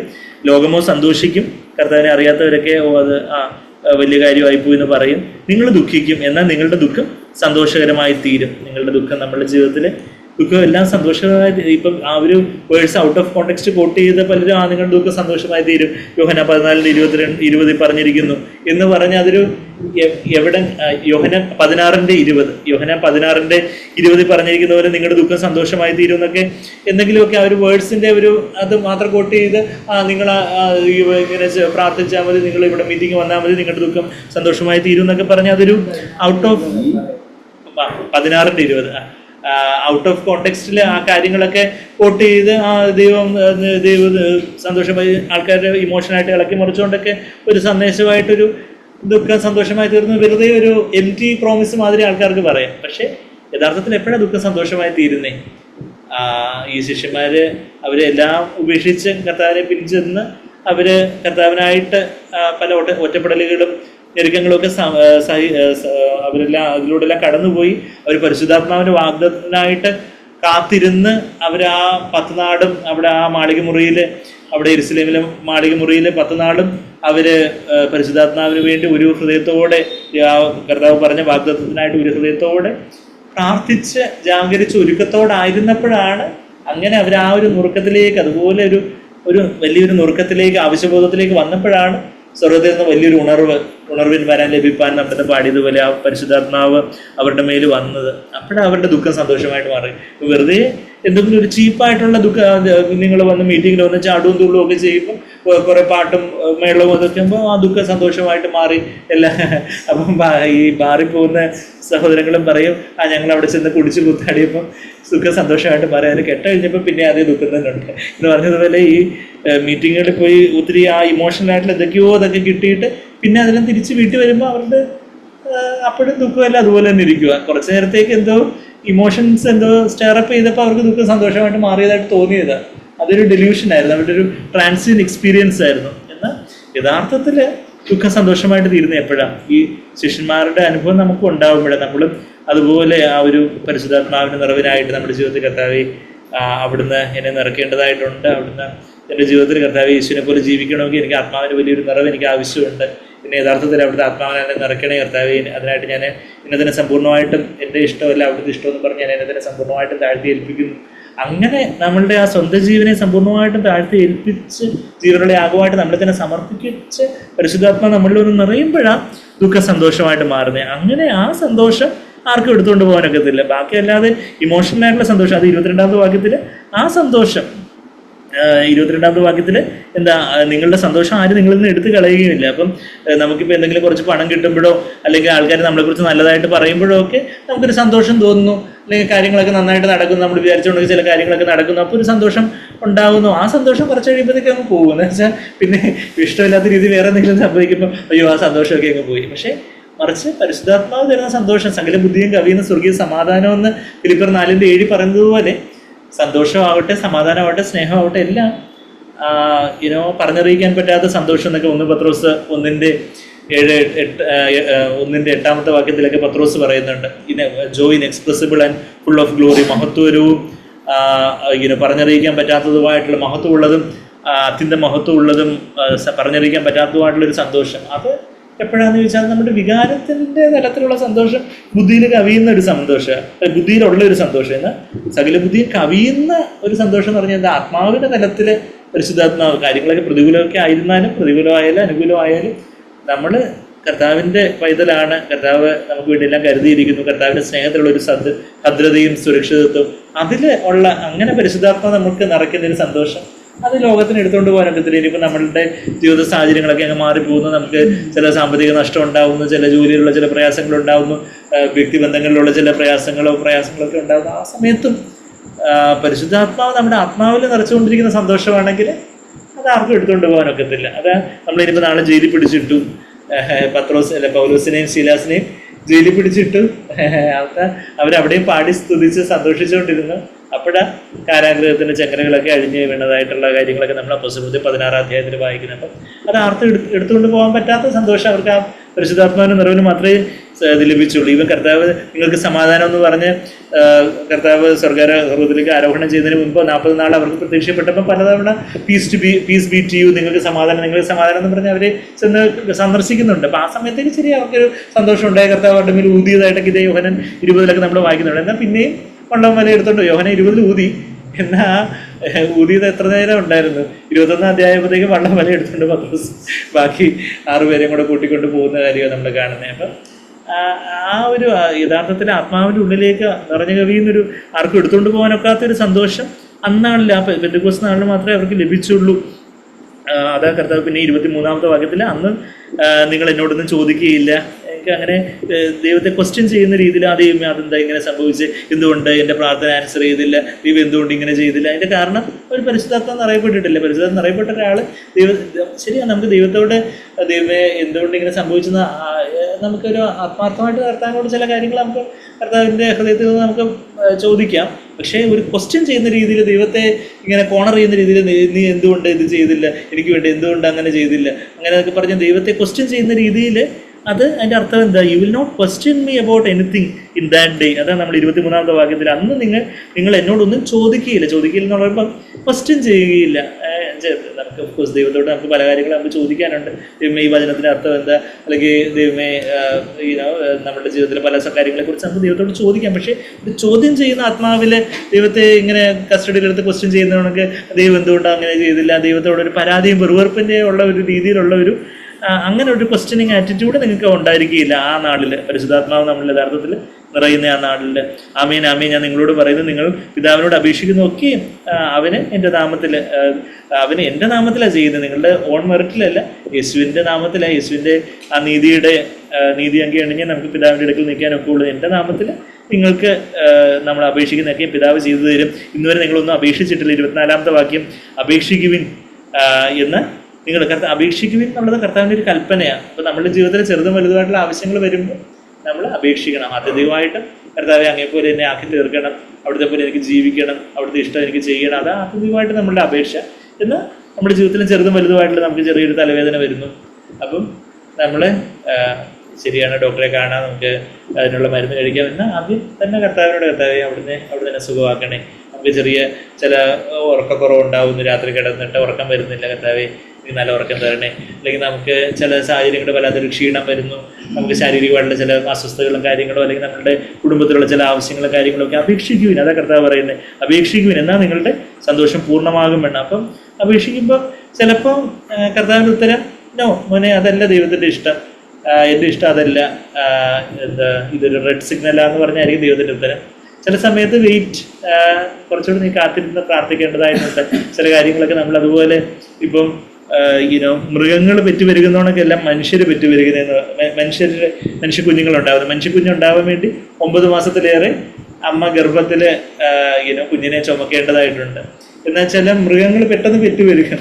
എന്നാൽ യഥാർത്ഥത്തിൽ ആ ഒരു മനുഷ്യക്കുഞ്ഞിനെ ഇപ്പം എന്താണ് പറഞ്ഞേ, ദൈവം ഈ 9 മാസം 10 മാസത്തോളം ഒരു കുഞ്ഞിനെ അതുപോലെ ഗർഭസ്ഥാവസ്ഥയിൽ ചുമന്ന് അതിനെ കിട്ടിയ ഒരു കുഞ്ഞിൻ്റെ ആ ഒരു വാല്യൂ ഇപ്പം സപ്പോസ് ആക്ച്വലി 2 ദിവസം കൊണ്ട് കുഞ്ഞങ്ങ് പ്രസവിക്കും എന്നുള്ള രീതിയിലായിരിക്കട്ടെ, ദൈവം അങ്ങനെ ആകുന്നതെന്നിരിക്കട്ടെ. അപ്പോൾ അത്രയും വില ഉണ്ടാവുമായിരുന്നു എന്ന് ചോദിച്ചാൽ അത്രയും ഉണ്ടാകത്തില്ല. കുറച്ചുകൂടെ നാൾ കാത്തിരുന്ന് സ്കാനൊക്കെ ചെയ്ത് ഡോക്ടറേക്ക് പോയി കണ്ട് ഗുളികയെല്ലാം കഴിച്ച് ഛർദിയെല്ലാം മാനേജ് ചെയ്ത് ആഹാരത്തിൽ നിയന്ത്രണമൊക്കെ ചെയ്ത് പല കാര്യങ്ങളും എല്ലാം പദ്യവും കാര്യങ്ങളും എല്ലാം ചെയ്ത് അതുപോലെ കാത്തിരുന്ന് അവസാനം ആ 9 മാസം 10 മാസം ആകുമ്പോഴത്തേക്കും കിട്ടുന്ന ആ കുഞ്ഞിനെ അപ്പനമ്മമാർ അതുപോലെ വിലമതിക്കും. മറ്റേ പെട്ടെന്ന് ഇൻസ്റ്റന്റ് നമുക്ക് 10 രൂപ കൊടുത്താൽ വാങ്ങിക്കുന്ന ഒരു സാധനത്തിന് നമുക്ക് അത്രയും വിലയില്ല എന്ന് വെച്ചാൽ അത് കിട്ടി പെട്ടെന്ന് ഇൻസ്റ്റന്റ് ആയിട്ടുള്ള. അപ്പം ചില കാര്യങ്ങൾ കാത്തിരുന്നാലേ അപ്പം നിങ്ങളുടെ സന്തോഷം പൂർണ്ണമാകും എന്ന് പറയുമ്പോൾ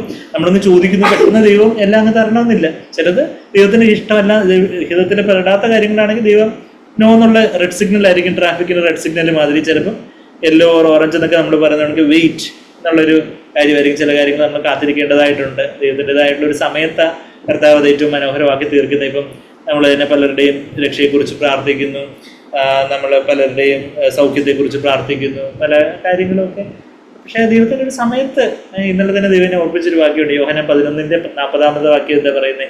നിങ്ങൾ വിശ്വസിക്കുന്നുവെങ്കിൽ ദൈവത്തിന് മഹത്വം കാണും. ഇന്നലെ ഞാനൊരു സഹോദരനോട് സംസാരിച്ചുകൊണ്ടിരുന്നപ്പോൾ ആ വാക്യം പറഞ്ഞു, വിശ്വസിച്ചാൽ കർത്താവ് മതിയാവിന വിശ്വസിക്കുന്നവന് കർത്താവിന് ദൈവത്തിൻ്റെ മഹത്വം കാണും, ദൈവത്തിൻ്റെ സമയത്ത് ദൈവ കാര്യങ്ങളൊക്കെ ചെയ്യും. അപ്പോൾ ഒരു വെയിറ്റിംഗ് പീരീഡ് ഉണ്ടായിരിക്കും. പക്ഷേ നമ്മൾ വിശ്വാസത്തോടെ യഹോവയെ കാത്തിരിക്കുന്ന ഒരു കഴുകിനെ പോലെ പുതുബലം പ്രാപിക്കും. നമുക്കറിയാം ചില കാര്യങ്ങൾ ഓഫ്കോഴ്സ് ദൈവം പെട്ടെന്ന് ഗ്രീൻ സിഗ്നലായിട്ടായിരിക്കും ഉത്തരം തരുന്നത്. നമ്മളുടെ വിശ്വാസത്തിൽ ചിലപ്പോൾ നമ്മൾ പ്രാർത്ഥിച്ചു പെട്ടെന്ന് തന്നെ അങ്ങ് സൗഖ്യമായി, നമ്മൾ പ്രാർത്ഥിച്ചു പെട്ടെന്ന് തന്നെ ചില കാര്യങ്ങൾ നമ്മൾ ദൈവമേ മഴ പെയ്യില്ലെന്ന് പ്രാർത്ഥിച്ചു, മഴ പെയ്യാതിരുന്നു. അല്ലെങ്കിൽ ചില കാര്യങ്ങൾ നമ്മൾ ഉടനടി തന്നെയുള്ള ദൈവത്തിൻ്റെ ഉത്തരങ്ങളും കാര്യങ്ങളൊക്കെ ശരിക്കും കർത്താവിന് നമ്മുടെ ആ ഒരു വിശ്വാസത്തെയും കർത്താവിനുള്ള ഒരു ആശ്രയത്തെയൊക്കെ ഒന്ന് ബലപ്പെടുത്താനായിട്ട് ദൈവം ചില കാര്യങ്ങൾ പെട്ടെന്ന് തന്നെ നമുക്ക് പരീക്ഷ നന്നായിട്ട് എഴുതാൻ സഹായിക്കണമെന്ന് പ്രാർത്ഥിച്ചു, നന്നായിട്ട് പരീക്ഷ എഴുതാൻ സഹായിച്ചു, നല്ല മാർക്ക് കിട്ടണമെന്ന് പ്രാർത്ഥിച്ചു, നല്ല മാർക്ക് കിട്ടി. പെട്ടെന്ന് തന്നെ ഗ്രീൻ സിഗ്നലും കാര്യങ്ങളൊക്കെ. അതിനും പരീക്ഷ റിസൾട്ട് വരെ കുറച്ച് യെല്ലോ സിഗ്നൽ ഉണ്ടായിരുന്നു, എങ്കിൽ പോലും റിസൾട്ട് വന്നപ്പോഴത്തേക്ക് പെട്ടെന്ന് ഗ്രീൻ സിഗ്നലായി. അപ്പം അങ്ങനെയൊക്കെയുള്ള അപ്പം അങ്ങനെ എന്തുണ്ടെങ്കിലും നമുക്ക് കർത്താവിനോട് അപേക്ഷിക്കാം. അത് കഴിഞ്ഞിട്ട് കർത്താവ് പറയുന്നത്, ഇത് ഞാൻ സദൃശമായിട്ട് നിങ്ങളോട് സംസാരിച്ചിരിക്കുക. ഇതുവരെയും പല ഉപമകളോടെയൊക്കെയാണ്, ഇപ്പം പ്രസവത്തിൻ്റെ ഉപമയും പ്രസവവേദനയുടെ ഉപമയും അങ്ങനെയൊക്കെയുള്ള പല ഉപമകളുകൊണ്ട് ഞാൻ നിങ്ങളോട് സംസാരിച്ചിരിക്കുക എന്ന് സ്പഷ്ടമായിട്ട്, അതായത് 25-ാമത്തെ വാക്യത്തിൽ, എങ്കിലും ഞാൻ ഇനി സദൃശമായിട്ട് നിങ്ങളോട് സംസാരിക്കാതെ പിതാവിനെ സംബന്ധിച്ച് സ്പഷ്ടമായി നിങ്ങളോട് അറിയിക്കുന്ന നാഴിക വരുന്നു. അന്നാളിൽ കർത്താവ് വീണ്ടും ഈ 23-ാമത്തെ വാക്യത്തിൽ അന്നാളിൽ വായിച്ചു. 26-ാമത്തെ വാക്യത്തിൽ അന്നാളിൽ നമ്മൾ ഇതേ യോഹന്നാൻ 14:20 വാക്യത്തിൽ നമ്മൾ വായിച്ചു, അന്ന് ഞാൻ എൻ്റെ പിതാവിലും നിങ്ങൾ എന്നിലും ഞാൻ നിങ്ങളിലും എന്ന് നിങ്ങൾ അന്നറിയും. ഇൻ ദാറ്റ് ഡേ കർത്താവ് ആ ഒരു ദിവസത്തെക്കുറിച്ച് അവരെ ഇങ്ങനെ പ്രൈം ചെയ്തെടുക്കുമായിരുന്നു അന്നാളിൽ. അപ്പോൾ ആ പരിശുദ്ധാത്മാവിന് വേണ്ടി അവർ കാത്തിരിക്കുന്ന സമയത്തും കർത്താവിൻ്റെ ആ വാക്കുകൾ അവരുടെ ഹൃദയങ്ങളിൽ മുഴങ്ങുന്നുണ്ടായിരിക്കും. അന്നാളിൽ കർത്താവ് എന്നാണ് അന്നാൾ? അവർക്ക് 10 ദിവസം കാത്തിരിക്കണമെന്ന് അറിയത്തില്ല. ഇനിയിപ്പം 100 ദിവസമാണോ കാത്തിരിക്കണ്ടേ, എത്ര ദിവസം കാത്തിരിക്കണമെന്ന് പറഞ്ഞില്ല. പക്ഷെ 10-ാം ദിവസം പരിശുദ്ധാത്മാവ് വന്നു. എന്നാൽ അവർ കാത്തിരിക്കുമ്പോഴൊക്കെ കർത്താവ് ഇന്നാളാണോ അന്നാൾ? കർത്താവ് അവിടുത്തെ ആത്മാവിനെ വാഗ്ദത്തത്തെ അയക്കണമേ. അപ്പം അന്നാളിൽ, അതാ 26 നമ്മുടെ യോഹന്നാൻ 16:26 അന്ന് നിങ്ങൾ എൻ്റെ നാമത്തിൽ അപേക്ഷിക്കും. എൻ്റെ നാമത്തിൽ, നിങ്ങളുടെ സ്വന്തം നാമത്തിലല്ല. നിങ്ങളെന്തോ ഞാൻ വലിയ വിശുദ്ധനായി തീർന്നു, ഇനിയിപ്പോൾ എനിക്ക് എൻ്റെ സ്വന്തം കെയർ ഓഫിൽ അങ്ങ് ദൈവത്തോട് ഒരിക്കലുമല്ല. നമ്മളെല്ലാം ഒരു ജഡത്തിൽ ഒരു നന്മയില്ലാത്തവരാ. നമുക്ക് യേശുവിൻ്റെ മെറിറ്റിലാണ് നമ്മൾ അപേക്ഷിക്കുന്നത്. കർത്താവേ അവിടുത്തെ പുത്രൻ്റെ രക്തത്തിൽ ആശ്രയിച്ച് അവിടുത്തെ നീതിയാക്കിയാൽ എന്നെ അണിയിച്ചല്ലോ. കർത്താവേ എൻ്റെ പാപങ്ങളെല്ലാം അവിടുന്ന് ഓർക്കുന്നില്ലല്ലോ, എൻ്റെ കുറവുകളൊന്നും കർത്താവേ അവിടുന്ന് ഓർക്കുന്നില്ലല്ലോ. അവിടുന്ന് അതിപരിശുദ്ധനായിട്ടുള്ള ദൈവം യേശുവിൻ്റെ നാമത്തിലാണ് ഞാൻ അപേക്ഷിക്കുന്നത്. കർത്താവ് എൻ്റെ സ്വന്തം മെറിറ്റിലല്ല, കർത്താവിൽ ആശ്രയിച്ചുകൊണ്ട് കൊമ്പ് മുന്തിരിവള്ളിയിൽ ചാരിക്കൊണ്ട് ആശ്രയിക്കുന്നത് എന്ന് പറയുന്നതുപോലെ അന്ന് നിങ്ങൾ എൻ്റെ നാമത്തിൽ അപേക്ഷിക്കും, ഞാൻ നിങ്ങൾക്ക് വേണ്ടി പിതാവിനോട് അപേക്ഷിക്കും എന്ന് ഞാൻ പറയുന്നില്ല. അപ്പം നിങ്ങൾ എൻ്റെ നാമത്തിൽ അപേക്ഷിക്കും, പക്ഷേ I do not say to you that I request of ഞാൻ പിതാവിനോട് നിങ്ങൾ ഇപ്പോൾ ആ 3.5 വർഷക്കാലം കർത്താവ് പലതും ശിഷ്യന്മാർ പലതും ഒക്കെ വന്ന ആവശ്യങ്ങൾ പറഞ്ഞപ്പോൾ ആ പിതാവിനോട് ഞാൻ നിങ്ങൾക്ക് വേണ്ടി അപേക്ഷിക്കാന്നൊക്കെ കർത്താവിനോട് പറഞ്ഞാണ്. ഇനിയിപ്പം പറയുക, ഇനിയിപ്പം ഞാൻ അങ്ങനെ പറയുന്നില്ല, നിങ്ങൾക്ക് ഡയറക്റ്റ് കണക്ഷൻ ഉണ്ട്. അപ്പം പിന്നെ ഇനിയിപ്പം ത്രൂ പോകേണ്ട കാര്യമില്ല. അതാ പറയുന്നത്, പ്രോപ്പർ ചാനലിൽ കൂടെ പോകണമെന്നൊക്കെ നമ്മൾ ഈ ഗവൺമെൻറ് ഓഫീസിൽ പറയുന്നതൊക്കെ. അങ്ങനെയല്ല, ഇതിപ്പോൾ നിങ്ങൾക്ക് ഡയറക്റ്റ് ചെയ്തെങ്കിൽ മന്ത്രിയെ കാണാം എന്ന് പറയുന്നതിൽ, അത് 27-ാമത്തെ വാക്യത്തിൽ നിങ്ങൾ എന്നെ സ്നേഹിച്ച് ഞാൻ പിതാവിൻ്റെ അടുക്കൽ നിന്ന് വന്നിരിക്കുന്നു എന്ന് വിശ്വസിച്ചിരിക്കുക കൊണ്ട് പിതാവ് താനും നിങ്ങളെ സ്നേഹിക്കുന്നു. നിങ്ങളെ തന്നെ യേശുവിൻ്റെ ആ സ്നേഹത്തിനായിട്ട് ഏൽപ്പിച്ചു കൊടുത്തു. നിങ്ങളെ യേശുവിനെ അവർ സ്നേഹിച്ചു. ഈ പിതാവിൻ്റെ അടുക്കൽ നിന്നാണ് യേശു വന്നിരിക്കുന്നത് എന്നുള്ള കാര്യമൊക്കെ വിശ്വസിച്ച് എത്രയോ അന്ന് ചുറ്റും ഉണ്ടായിരുന്ന എത്രയോ ആയിരക്കണക്കിന് ആൾക്കാർക്ക് ആ വിശ്വാസം ഇല്ലായിരുന്നു. അവർ കർത്താവിനെ ക്രൂശിക്കുക എന്ന് പറഞ്ഞ് അലമുറയിടുന്നതാണ് നമ്മൾ കാണുന്നത്. എന്നാൽ നിങ്ങളെന്നെ വിശ്വസിച്ചിരിക്കുന്നു, അതുകൊണ്ട് പിതാവ് നിങ്ങളെ സ്നേഹിക്കുന്നു. The father himself loves you. അത് കഴിഞ്ഞിട്ട് 28-ാമത്തെ വാക്യത്തിൽ പറഞ്ഞത്, ഞാൻ പിതാവിൻ്റെ അടുക്കൽ നിന്ന് പുറപ്പെട്ട് ലോകത്തിൽ വന്നിരിക്കുന്നു, പിന്നെയും ലോകത്തെ വിട്ട് പിതാവിൻ്റെ അടുക്കൽ പോകുന്നു. അപ്പം ഞാനിപ്പോൾ പോകാൻ പോവുക, പക്ഷേ ഞാൻ പിതാവിൽ നിന്ന് വന്നു, പിതാവിലേക്ക് അങ്ങ് പോവുക. നിങ്ങൾ കുറച്ച് നേരത്തേക്ക് ഇവിടെ ഉണ്ടായിരുന്നു, നിങ്ങൾ കൂടുതൽ വിഷമിക്കേണ്ട. അപ്പോഴത്തേക്ക് ശിഷ്യന്മാർ വിചാരിച്ചു, ഞങ്ങൾക്ക് എല്ലാവർക്കും മനസ്സിലാവുന്നുണ്ട്. അപ്പം 29-ാമത്തെ വാക്യത്തിൽ അതിന് അവൻ്റെ ശിഷ്യന്മാർ, ഇപ്പോൾ ഇത് സദൃശമൊന്നും പറയാതെ സ്പഷ്ടമായി സംസാരിക്കുന്നു. ഇത് ഇപ്പം വളരെ സ്പഷ്ടമായിട്ട് പിതാവിൻ്റെ അടുക്കിലേക്ക് പോകാമെന്ന് സ്പഷ്ടമായിട്ടാണല്ലോ പറയുന്നത് എന്ന് ഇന്ന് സ്പഷ്ടമായി സംസാരിക്കുന്നു. അതിൻ്റെ 30-ാമത്തെ വാക്യത്തിൽ നീ സകലവും അറിയുന്നുവെന്നും ആരും നിന്നോട് ചോദിക്കുവാൻ നിനക്ക് ആവശ്യമില്ല എന്ന് ഞങ്ങൾ ഇപ്പോൾ അറിയുന്നു. അവർക്ക് കർത്താവിൻ്റെ ഈ ഒരു ഉത്സാഹിപ്പിക്കുന്ന ഈ വാക്കുകളൊക്കെ കേട്ട അവരുടെ ഹൃദയത്തിലും ആ ദുഃഖമൊക്കെ ഉണ്ടായിരുന്നുവെങ്കിലും അവർ വലിയൊരു ആശ്വാസത്തോടെ കുറച്ചൊരു ബലത്തോടെയൊക്കെ വന്നു. കർത്താവേ, now we know that you know all things, നിനക്ക് എല്ലാം അറിയാം, നീ സകലവും അറിയുന്നു എന്നും പിന്നെന്താ, you have no need for anyone to question you. ആരും നിന്നോട് ചോദിക്കുവാൻ നിനക്ക് ആവശ്യമില്ല. കർത്താവ് പറഞ്ഞ് നിങ്ങളെന്നെ നാളിൽ ഒന്നും ചോദ്യം ചെയ്യത്തില്ല എന്നുള്ള കാര്യമൊക്കെ പറഞ്ഞു. അപ്പം നിനക്കെല്ലാം അറിയാം, അതുകൊണ്ട് നീ പറയുന്നത് എന്താന്ന് ചോദ്യം ചെയ്യേണ്ടതെന്ന് ആവശ്യമില്ല എന്ന് ഞങ്ങൾ ഇപ്പോൾ അറിയുന്നു. ഇതിനാൽ നീ ദൈവത്തിൻ്റെ അടുക്കൽ നിന്ന് വന്നിരിക്കുന്നു എന്ന് ഞങ്ങൾ വിശ്വസിക്കുന്നു. By this we believe that you came from God. നിങ്ങൾ ഈ ദൈവത്തിൽ നിന്നാണ് വന്നിരിക്കുന്നു എന്നുള്ള കാര്യം ഞങ്ങൾ വിശ്വസിക്കുന്നു. അവർ അത് ഏറ്റു പറഞ്ഞു. പക്ഷെ അപ്പം കർത്താവ് അവരെ ഒന്ന് ചെവിക്ക് പിടിക്കുന്നുണ്ട്. അതായത് 31-ാമത്തെ വാക്യത്തിൽ യേശു അവനോട്, ഇപ്പോൾ നിങ്ങൾ വിശ്വസിക്കുന്നു എന്ന് പറയുന്നത് സന്തോഷം, നല്ല കാര്യം. പക്ഷേ എത്രമാത്രം ആഴത്തിലുണ്ട് ആ വിശ്വാസം? എന്താ കാരണം? 31-ാമത്തെ വാക്യത്തിൽ യേശു അവരോട് വിശ്വസിക്കുന്നു. അതിൻ്റെ 32-ാമത്തെ വാക്യത്തിൽ നിങ്ങൾ ഓരോരുത്തരും താൻ്റെ സ്വന്തത്തിലേക്ക് ചിതറിപ്പോവുകയും എന്നെ ഏകനായി വിടുകയും ചെയ്യുന്ന നാഴിക വരുന്നു. അപ്പോൾ കർത്താവ് ഇപ്പം പറയുന്ന നാഴിക ഇപ്പം അറസ്റ്റ് ചെയ്യപ്പെടുമ്പോൾ എല്ലാവരും കൂടെ ചിതറിപ്പോകുന്ന, കർത്താവിനെ ഗെത്സമനെ തോട്ടത്തിൽ യോഹന്നാൻ 18 അറസ്റ്റ് ചെയ്യപ്പെടും, എല്ലാവരും കൂടെ ചിതറിപ്പോകുന്ന കാര്യം നമ്മൾ വായിക്കുന്നുണ്ട്. ആ നാഴികയെക്കുറിച്ചാണ് പറയുന്നത്. ഇതിന് മുമ്പ് പറഞ്ഞ നാഴിക പെന്തക്കോസ്ത് നാളിലെ പരിശുദ്ധാത്മ വരുന്ന നാഴികയെക്കുറിച്ച്. എന്നാൽ അതിന് മുമ്പൊരു നാഴികയുണ്ട്, നിങ്ങളെല്ലാം ചിതറിപ്പോയി എന്നെ ഏകനായിട്ട് നിങ്ങൾ വിട്ടിട്ട് പോവുക ചെയ്യുന്നേ എന്നാൽ കർത്താവ് അവിടെ പറയുന്നത്, പിതാവ് എന്നോട് കൂടെ ഉള്ളത് കൊണ്ട് ഞാൻ ഏകനല്ല താനും.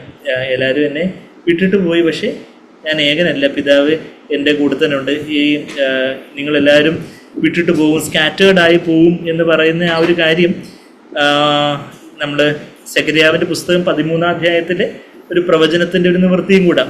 അത് സെഖര്യാവിൻ്റെ പുസ്തകത്തിലേക്ക് നമ്മളത് പോവുകയാണെങ്കിൽ മത്തായിക്ക് മുമ്പായിട്ട്, മലാഖിക്ക് മുമ്പായിട്ട് സെഖര്യാവിൻ്റെ പുസ്തകം 13-ാം അധ്യായത്തിൽ അതിൻ്റെ 7-ാമത്തെ വാക്യം, വാളെ എൻ്റെ ഇടയൻ്റെ നേരെയും, ആ ഇടയൻ എന്ന് പറയുന്നത് യേശുവാകുന്ന ഇടയന, വാളെ എൻ്റെ ഇടയൻ്റെ നേരെയും എൻ്റെ കൂട്ടാളിയായ പുരുഷൻ്റെ നേരെയും ഉണരുക എന്ന സൈന്യങ്ങളുടെ യഹോവയുടെ അരുളപ്പാട്, ആടുകൾ ചിതറിപ്പോകേണ്ടതിന് ഇടയനെ വിട്ടുക, ഞാൻ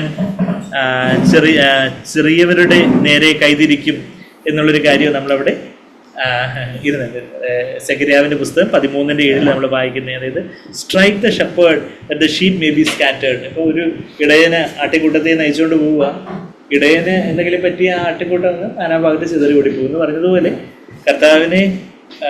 കർത്താവിനെ അവർ വന്ന് അറസ്റ്റ് ചെയ്ത് കൊണ്ടുപോകുമ്പോൾ ആടുകൾ ചിതറിപ്പോകും എന്നുള്ളൊരു പ്രവചനം ശരിയാണ്. പത്രോസ് പറയുന്നുണ്ട്, ആര് തള്ളി പറഞ്ഞാലും ഞാൻ തള്ളി പറയത്തില്ല എന്നൊക്കെ വലിയ കാര്യം പറയുന്നുണ്ട്. എന്നാൽ ദൈവത്തിന് മുമ്പേ അറിയാമായിരുന്നു അവരുടെ ആ ഒരു നിസ്സഹായാവസ്ഥയിൽ അവരങ്ങനെ തന്നെ ചെയ്യത്തുള്ളൂ. അവർക്ക് ആ പരിശുദ്ധാത്മാവിൻ്റെ ബലവോ കാര്യങ്ങളോ ഒന്നും അപ്പം ലഭിച്ചിട്ടില്ല എന്നുള്ള കാര്യം അവർക്ക് അത് പ്രവചനത്തിൽ തന്നെ ഓൾറെഡി പ്രവചിക്കപ്പെട്ടിട്ടുള്ള കാര്യമാണ്. അതിലൊരു നിവൃത്തിയും കൂടാണ് എന്നുള്ളൊരു കാര്യം നമ്മളിവിടെ വായിക്കുന്നത്. എന്നാൽ നമ്മളിപ്പം യോഹന്നാൻ 16-ന്റെ 32-33 വായിച്ച് നിർത്തുമ്പം 32-ാമത്തെ വാക്യത്തിൽ കർത്താവ് പറയുന്നൊരു കാര്യം നമ്മളിപ്പം വായിച്ച് നിർത്തിയത് എന്താ? എല്ലാവരും എന്നെ കൈവിടുന്നു, നിങ്ങളെല്ലാവരും എന്നെ ഏകനായിട്ട് കൈവിടുന്നു, പക്ഷേ ഞാൻ ഏകനല്ല താനും. എന്തുകൊണ്ടാണ്? പിതാവ് എന്നോട് കൂടെ ഉള്ളത് കൊണ്ട് ഞാൻ ഏകനല്ല എന്നുള്ളൊരു കാര്യം. അത് പൗലോസിൻ്റെ അതേ സാക്ഷ്യം തന്നെ. പൗലോസിനെ വിശ്വസിച്ച് പൗലോസിലൂടെ വിശ്വാസത്തിലേക്കൊക്കെ വന്ന അനേകര് പൗലോസിൻ്റെ അവസാനത്തെ ലേഖനം 2 തിമോത്തിയോസിൽ നമ്മളതാ വായിക്കുന്നത്. 2 തിമോത്തിയോസ് 4-ാം അധ്യായം പൗലോസിൻ്റെ അവസാനത്തെ ലേഖനം എന്ന് പറഞ്ഞാൽ 2 തിമോത്തിയോസിൻ്റെ 2-ാമത്തെ ലേഖനം. അതിൻ്റെ 4-ാം അധ്യായത്തിൽ എന്താ നമ്മൾ വായിക്കുന്നത്? അതിൻ്റെ 16-ാമത്തെ വാക്യം. പൗലോസ് എത്രയോ ലേഖനങ്ങൾ എഴുതി, അതിൽ അവസാനത്തെ ലേഖനത്തിൻ്റെ അവസാനത്തെ അധ്യായമൊക്കെ പിന്നീടാണ് തിരിക്കപ്പെട്ടിട്ടുള്ളതെങ്കിൽ പോലും അവസാനത്തെ അധ്യായത്തിൻ്റെ 16-ാമത്തെ 17-ാമത്തെ വാക്യത്തിലെ പൗലോസിൻ്റെ അനുഭവം ഈ ഒരു കാര്യമാണ് നമ്മൾ വായിക്കുന്നത്. എൻ്റെ ഒന്നാം പ്രതിവാദത്തിൽ ആരും എനിക്ക് തുണ നിന്നില്ല. പൗലോസിലൂടെ എത്രയോ വലിയ വലിയ ശുശ്രൂഷയൊക്കെ നടന്നു. ഓഫ്കോഴ്സ് തിമോത്തിയോസ് ഒന്നും ആ സമയത്ത് അവിടെ ഇല്ലായിരുന്നു. എന്നാൽ ആ ഭാഗത്തുള്ള ആരും പൗലോസിൻ്റെ കൂടെ തുണ നിന്നില്ല എന്നുള്ള കാര്യം അവിടെ 16-ാമത്തെ വാക്യത്തിൽ വായിക്കുന്നത്. എല്ലാവരും എന്നെ കൈവിട്ടു. അത് അവർക്ക് കണക്കിടാതിരിക്കട്ടെ. അത് അവരുടെ ആ ഒരു ബലഹീനത കൊണ്ട് അവർ വെച്ചാൽ പൗലോസിൻ്റെ കൂടെ നിന്നാൽ പൗലോസിൻ്റെ റോമൻ ഗവൺമെൻറ് അറസ്റ്റ് ചെയ്യുന്നതിൻ്റെ കൂട്ടത്തിൽ അവരെയും കൂടെ അറസ്റ്റ് ചെയ്യുന്ന പേടിച്ച് അവർ പൗലോസിൻ്റെ അടുത്തുനിന്ന് ഇങ്ങനെ പതുക്കെ അങ്ങ് എസ്കേപ്പ് അടിച്ചു, മുങ്ങി. അത് കഴിഞ്ഞിട്ട് പറയുക, കർത്താവും എനിക്ക് തുണയുന്നത്, ആരും തുണയുന്നില്ല, എല്ലാവരും എന്നെ കൈവിട്ടു. 17-ാമത്തെ വാക്യം 2 തിമോഥെയോസ് 4:17, കർത്താവും എനിക്ക് തുണ നിന്നു, പ്രസംഗം എന്നെ കൊണ്ട് നിവർത്തിക്കുവാനും സകല ജാതികളും കേൾക്കുവാനും എന്നെ ശക്തീകരിച്ചു, അങ്ങനെ ഞാൻ സിംഹത്തിന് വായിൽ നിന്ന് രക്ഷ പ്രാപിച്ചു എന്നുള്ളൊരു കാര്യമൊക്കെ പൗലോസ് പറയുന്നുണ്ട്. To him be the glory. അത് കഴിഞ്ഞിട്ട് പിന്നെ താഴോട്ട് വരുമ്പോഴും 18-ാമത്തെ വാക്യം, കർത്താവ് എന്നെ സകല ദുഷ്പ്രവൃത്തിയിൽ നിന്നും വിടുവിച്ച് തൻ്റെ സ്വർഗീയ രാജ്യത്തിനായി രക്ഷിക്കും, അവൻ എന്നേക്കും മഹത്വം. ആമേൻ. അവൻ എന്നേക്കും മഹത്വം. ബാക്കി എല്ലാവരും ഒക്കെ കൈവിട്ടാൽ എന്താ, കർത്താവ് എൻ്റെ കൂടെ ഇരുന്നു. അത് കഴിഞ്ഞിട്ട് തിമോഥെയോസിനോട് അവസാനമായിട്ട് പൗലോസിൻ്റെ അവസാനത്തെ വാക്കുകൾ എന്താണെന്ന് ചോദിച്ചാൽ അതിൻ്റെ 22-ാമത്തെ വാക്യം, യേശു ക്രിസ്തു നിന്റെ ആത്മാവോട് കൂടി ഇരിക്കട്ടെ, കൃപ നിങ്ങളോട് കൂടി ഇരിക്കുമാറാകട്ടെ. The Lord be with your spirit. അതായത് തിമോഥെയോസിനോട് പറയുന്നത്, നീയും അവസാനം ശുശ്രൂഷയൊക്കെ ചെയ്ത് അവസാനം വരുമ്പോൾ ഒരു പക്ഷേ എല്ലാവരും ഒരേപോലെ നിന്നെ മനസ്സിലാക്കിക്കൊള്ളണമെന്നില്ല. അവസാനം പീഡനവും കാര്യങ്ങളൊക്കെ വരുമ്പോൾ സ്വന്തം വീട്ടിലുള്ളവർ തന്നെ ഊറ്റി കൊടുക്കുന്ന കാര്യങ്ങളൊക്കെ കർത്താവ് തന്നെ പ്രവചിച്ചിട്ടുള്ള കാര്യം നമുക്കറിയാം. അപ്പം അങ്ങനെയൊക്കെയുള്ള പല ഏകാന്തതകളും ഒക്കെ യഥാർത്ഥത്തിലുള്ള ഒരു ക്രിസ്തു ശിഷ്യനുള്ളതാണ്. അവസാനം പൗലോസ് പറഞ്ഞ് അവസാനിപ്പിക്കുന്നത്, Lord be with your spirit.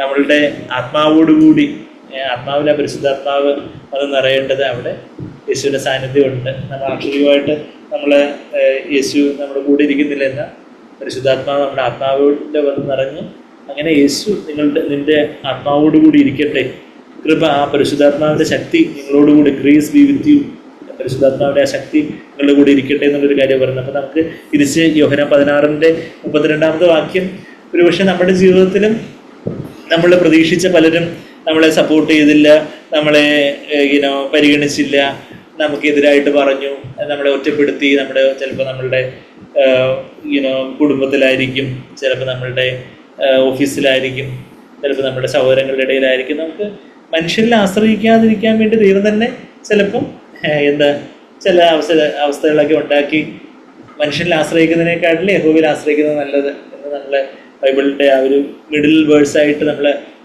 എല്ലാ ബൈബിളിലെ വേഴ്സസ് എല്ലാം എണ്ണി തിട്ടപ്പെടുത്തിയ ആൾക്കാർ ബൈബിളിൻ്റെ, നമുക്ക് ആ വാക്യം എല്ലാവർക്കും അറിയാമല്ലോ, 118-ാം സങ്കീർത്തനത്തിൻ്റെ 8-9 വാക്യങ്ങളാണ് ബൈബിളിൻ്റെ മിഡിൽ വേഴ്സസ് ആയിട്ട് പറയുന്നത്. എല്ലാ വചനങ്ങളുടെ എണ്ണമൊക്കെ എണ്ണി തിട്ടപ്പെടുത്തിയിട്ട് അതിൻ്റെ നടുക്കുള്ള, ബൈബിളിൻ്റെ ഒത്ത നടുക്കുള്ള വാക്യങ്ങൾ ഏതാണെന്ന് ചോദിച്ചാൽ അത് നോക്കുമ്പോൾ അതൊരു ദൈവത്തിൻ്റെ ഒരു ഏതെങ്കിലും ഒരു റാൻഡം വേഴ്സ് അല്ല, വളരെ ഒരു സെൻട്രൽ ആയിട്ടുള്ള ഒരു മെസ്സേജ് ഉള്ളൊരു വേഴ്സ് തന്നെ ഉള്ളത്. 118-ാം സങ്കീർത്തനത്തിൻ്റെ 8-9 വാക്യങ്ങളിൽ മനുഷ്യരിൽ ആശ്രയിക്കുന്നതിനേക്കാൾ യഹോവയിൽ ആശ്രയിക്കുന്നത് നല്ലത്, പ്രഭുക്കന്മാരിൽ ആശ്രയിക്കുന്നതിനേക്കാൾ യഹോവയിൽ ആശ്രയിക്കുന്നത് നല്ലത്. അപ്പം കർത്താവ് നമ്മൾ ആ പാട്ടിൽ പാടുന്നല്ലോ, സ്നേഹിതരേവരും വിടിഞ്ഞാൽ നീ അത് യേശുവിനോട് ചെന്ന് പറഞ്ഞാൽ, ക്രൂസിലെ ഏകനായിട്ട് സ്നേഹിതരില്ല കുരിശിൽ പെട്ട പാടുകൾ എഴുതാൻ കരുത്താൻ എന്ന് പറഞ്ഞാൽ, സ്നേഹിതരില്ലാതെ എല്ലാ ശിഷ്യന്മാരെല്ലാം കൈവിടപ്പെട്ട് സ്വന്തം കർത്താവുടെ കാര്യം വരെ കഴുകി കൊടുത്ത് അവർക്ക് അപ്പം എടുത്ത് കൊടുത്തു, എത്രയോ അത്ഭുതങ്ങൾ ചെയ്തതെല്ലാം ചെയ്തു. പക്ഷെ നമ്മളെയും ചിലപ്പോൾ നമ്മൾ കർത്താവിനായിട്ട്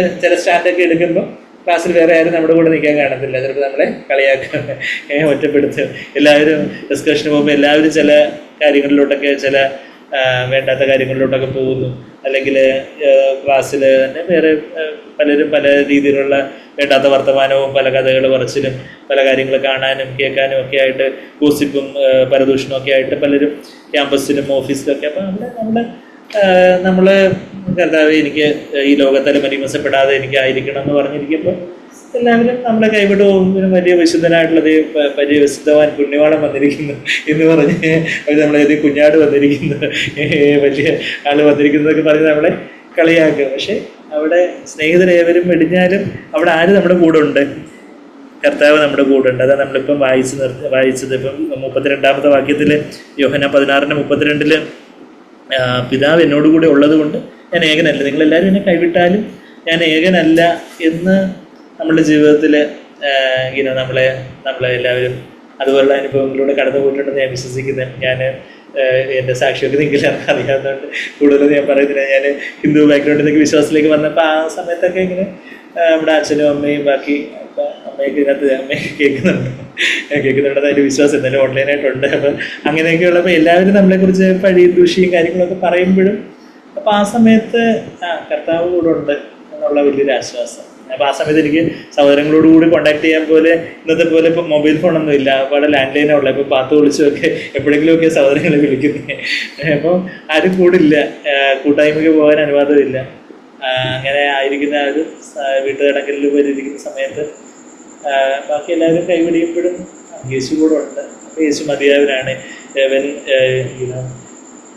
when you are left with nothing but Jesus, you will know that he himself is enough for you എന്നൊക്കെ ആ രീതിയിലുള്ള വാക്യങ്ങളൊക്കെ നമ്മൾ വായിച്ചിട്ടുണ്ടായിരിക്കും. ഇത് വേറെ ഒന്നുമില്ല നമുക്ക്, പക്ഷെ കർത്താവ് മാത്രമേ ഉള്ളൂ. അപ്പം മനസ്സിലാവും കർത്താവ് മാത്രം മതി ആക്ച്വലി.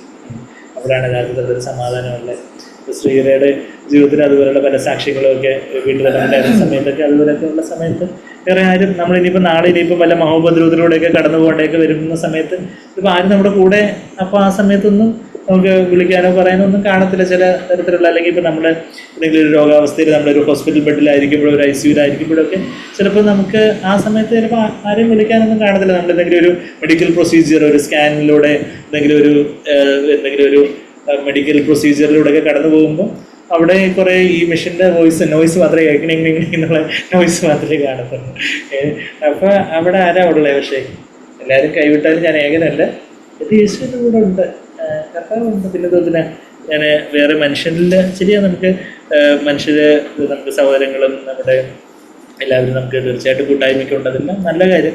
എന്നാൽ നമ്മുടെ ആശ്രയം അവരുടെ ആരിലും അല്ല, കർത്താവിൽ മാത്രമാണ്. അത് കഴിഞ്ഞിട്ട് പറയുക, എന്തുകൊണ്ടാണ് ഈ പിതാവ് എൻ്റെ കൂടെ ഉള്ളത് കൊണ്ട് ഞാൻ ഏകനല്ല, പിതാവ് ഉള്ളത് കൊണ്ട് എനിക്ക് എന്തുണ്ടെന്ന് കർത്താവ് പറയുന്നത്, എനിക്ക് സമാധാനമുണ്ട്. അതുകൊണ്ട് നിങ്ങൾക്കും ആ സമാധാനം ഉണ്ടാവണമെങ്കിൽ നിങ്ങളും കൂടെ എന്നിലേക്ക് ഇനി വന്നാൽ മതി. അതാ 33-ാമത്തെ വാക്യം കൂടെ വായിച്ച് ഞാനങ്ങ് നിർത്താം. അത് യോഹന്നാൻ 16:33 നിങ്ങൾക്ക് എന്നിൽ സമാധാനം ഉണ്ടാകേണ്ടതിന് ഇത് നിങ്ങളോട് സംസാരിച്ചിരിക്കുന്നു. ഈ കാര്യങ്ങൾ നിങ്ങളോട് പറഞ്ഞ് നിങ്ങളെ ചിതറി പോകാന്നൊക്കെ പറഞ്ഞത് നിങ്ങളുടെ സമാധാനം ഉള്ള സമാധാനം കൂടെ കെടുത്താൻ വേണ്ടിയല്ല ഞാൻ പറയുന്നത്. ഇതൊക്കെ സംഭവിക്കുമ്പോൾ പിന്നെ നിങ്ങൾ നിരാശപ്പെട്ടിരിക്കണ്ട, കർത്താവിലേക്ക് എന്നിലേക്ക് നിങ്ങളങ്ങ് മടങ്ങി വന്നാൽ മതി. യേശു ഇതൊക്കെ ഓൾറെഡി പറഞ്ഞതാണല്ലോ. കർത്താവ് എല്ലാം അറിയുന്നു. നമ്മുടെ ജീവിതത്തിൽ ചില പരാജയങ്ങളോ വീഴ്ചകളോ ഒക്കെ വരുമ്പം അയ്യോ ഇനിയിപ്പോൾ ഞാൻ എങ്ങനെ ദൈവത്തെ ഫേസ് ചെയ്യും, എങ്ങനെ ഞാൻ കർത്താവിനോട് പാപം ഏറ്റു പറയും നമ്മൾ വിചാരിക്കേണ്ടതെന്ന് വെച്ചാൽ കർത്താവിന് മുന്നമേ അറിയാമായിരുന്നു നമ്മുടെ പാപത്തെ വീഴും എന്നുള്ള കാര്യം. അത് അറിഞ്ഞിട്ടും കർത്താവ് നമ്മളെ തിരഞ്ഞെടുത്തു. ഇതേ പത്രോസ്, ഇത് കേട്ടുകൊണ്ടിരിക്കുന്ന പത്രോസാണ് 1 പത്രോസ് 1:1-2 വാക്യങ്ങളിൽ അവൻ്റെ മുന്നറിവിനൊത്തവണ്ണം നമ്മളെ മുൻനിർണയിച്ചിരിക്കുന്നു എന്നുള്ളൊരു വാക്യം നമ്മൾ പലപ്പോഴും ആ വാക്യം എടുത്തിട്ടുണ്ട്. 1 പത്രോസ് 1:1-2 വാക്യത്തിൽ chosen according to the foreknowledge of God എന്ന് 1 പത്രോസ് 1:1-2 വാക്യങ്ങളിൽ അങ്ങനെ വായിക്കുന്നത്. മലയാളത്തിൽ ഇത് വായിച്ചു വരുമ്പോൾ അതായത് യേശുക്രിസ്തു അപ്പോസ്തലനായ പത്രോസ് ചിതറിപ്പാർക്കുന്ന പരദേശിക പിതാവായ ഒത്തവണ്ണം ആത്മവിശ്വാസ പ്രാപിച്ച അനുസരണം കാണിക്കുന്ന യേശുക്രിസ്തുവിന്റെ രക്തത്തിൽ ബ്രദന്മാരുമായിട്ടുള്ളവർക്ക്, അതായത് ഇംഗ്ലീഷിൽ അത് കുറച്ചുകൂടി ക്ലിയർ. മലയാളത്തിൽ 2-ാമത്തെ വാക്യത്തിൽ പിതാവായ ദൈവത്തിൻ്റെ മുന്നറിവിനൊത്തവണ്ണം ലാസ്റ്റ് എന്താ ബ്രദന്മാരുമായവർക്ക് എഴുതുന്നത്. ഈ ബ്രദന്മാർ എന്നുള്ള വാക്കിൻ്റെ അർത്ഥം എന്താണെന്ന് വെച്ചാൽ തിരഞ്ഞെടുക്കപ്പെട്ടവർ. അപ്പം ഇംഗ്ലീഷിൽ ഇങ്ങനെ എഴുതിയിരിക്കുന്നത് chosen according to the foreknowledge of God. ദൈവം എങ്ങനെയാണ് നമ്മളെ വൃതന്മാരാക്കി? അവിടുത്തെ മുന്നറിവ് പ്രകാരമാണ് വൃതന്മാരാക്കി. വെച്ചാൽ മുന്നമേ ദൈവത്തിന് അറിയാം. അത് കഴിഞ്ഞിട്ട് ദൈവം ആരൊക്കെ കർത്താവിനെ ചൂസ് ചെയ്യും, ആരൊക്കെ ഇതെല്ലാം വീഴ്ചകളിലൂടെയോ താഴ്ചകളിലൂടെയോ പരാജയങ്ങളിലൂടെയോ ഒക്കെ പോകും എന്നുള്ള കാര്യം, നമ്മുടെ ജീവിതത്തിൽ എന്തെല്ലാം കുറവുകളോ പാളിച്ചകളോ പരാജയങ്ങളോ ഒക്കെ സംഭവിക്കും എന്നുള്ള കാര്യം ദൈവത്തിന് മുമ്പേ അറിയാം. അത് കഴിഞ്ഞിട്ട് കർത്താവ് നമ്മളെ തിരഞ്ഞെടുത്തു. അപ്പോൾ പത്രോസ് ഇത് വേറെ ആരുമല്ല എഴുതുന്നത്, അല്ലെ 3 തവണ തള്ളി പറഞ്ഞ് പത്രോസ് ഇത് എഴുതുന്നത്. അപ്പോൾ പത്രോസിനറിയാം ഞാൻ 3 തവണ തള്ളി പറഞ്ഞു എന്നാൽ ഞാൻ എൻ്റെ യേശുവിലേക്ക് തിരിഞ്ഞു നോക്കിയപ്പോൾ കർത്താവ് എന്നെ നോക്കുന്നു. കർത്താവ് ഇതിനെ നേരത്തെ പറഞ്ഞതാണ്, മുന്നമേ പറഞ്ഞതാണ്. ഇതെല്ലാം അറിഞ്ഞിട്ടും കർത്താവ് എന്നെ തിരഞ്ഞെടുത്തല്ലോ. ആ മുന്നറിവിനൊത്തവണ്ണോ ഞാൻ വൃതനായി ഞാൻ തിരഞ്ഞെടുക്കപ്പെട്ടെ. അങ്ങനെ ആ പത്രോസ് ആദ്യമായിട്ട് പരിശുദ്ധാത്മാവിനാൽ എഴുതുമ്പോൾ 1-ാമത്തെ ലേഖനത്തിൻ്റെ 1-2 വാക്യങ്ങളിൽ തന്നെ പത്രോസ് ആ കാര്യം പറഞ്ഞുകൊണ്ടാണ് തുടങ്ങുന്നത്. ഇപ്പം ഈ ഡയലോഗൊക്കെ കർത്താവിൻ്റെ ഈ ഡയലോഗ് കേട്ടുകൊണ്ടിരിക്കുന്ന പത്രോസ് പിന്നീട് അന്ന് അവിടെ എഴുതുന്നതെന്നുള്ള കാര്യമാണ് നമ്മൾ വായിക്കുന്നത്. അപ്പം നിങ്ങൾക്ക് ഇതെല്ലാം ഞാൻ എന്തിനാണ് പറഞ്ഞിരിക്കുന്നത്? നിങ്ങൾക്ക് എന്നിൽ സമാധാനം ഉണ്ടാകേണ്ടതിന് ഞാൻ നിങ്ങളോട് ഇത് സംസാരിച്ചിരിക്കുന്നു. പല നമ്മളുടെ ജീവിതത്തിലെ ചില വീഴ്ചകളോ താഴ്ചകളൊക്കെ ഉണ്ടാകുമ്പോഴും കർത്താവ് അറിയാതെ അനുവദിക്കാതെ ഒന്നും സംഭവിച്ചിട്ടില്ലല്ലോ. ഇന്ന് ഞാൻ കൗൺസിലിങ്ങിനായിട്ട് വന്ന എനിക്കൊന്ന് ക്രിസ്തീയ ബാക്ക്ഗ്രൗണ്ടിൽ നിന്നുള്ള ആൾ പോലും അല്ലെന്ന് തോന്നുന്നു. പക്ഷേ പറഞ്ഞാൽ ദൈവം അറിയാതെ അനുവദിക്കാതെ ഒന്നും സംഭവിച്ചിട്ടില്ലല്ലോ. എന്തെങ്കിലുമൊക്കെ വലിയ പ്രയാസവും ഡോക്ടറെ അങ്ങനെ സംഭവിച്ചു, അയ്യോ ഇനിയിപ്പോൾ എനിക്ക് ഉറക്കമില്ല, എനിക്ക് ഭയങ്കര ടെൻഷനാണ്, എനിക്ക് എന്തെങ്കിലും അപ്പം പലപ്പോഴും അപ്പം അത് പറഞ്ഞപ്പോഴത്തേക്ക് ശരി ആരാന്ന് പോലും ഓർക്കുന്നത്. പക്ഷേ പറഞ്ഞപ്പോഴത്തേക്കും കേട്ടോണ്ടിരിക്കുന്ന ആളുടെ മുഖത്തിൽ പുഞ്ചിരി വിടർന്നു.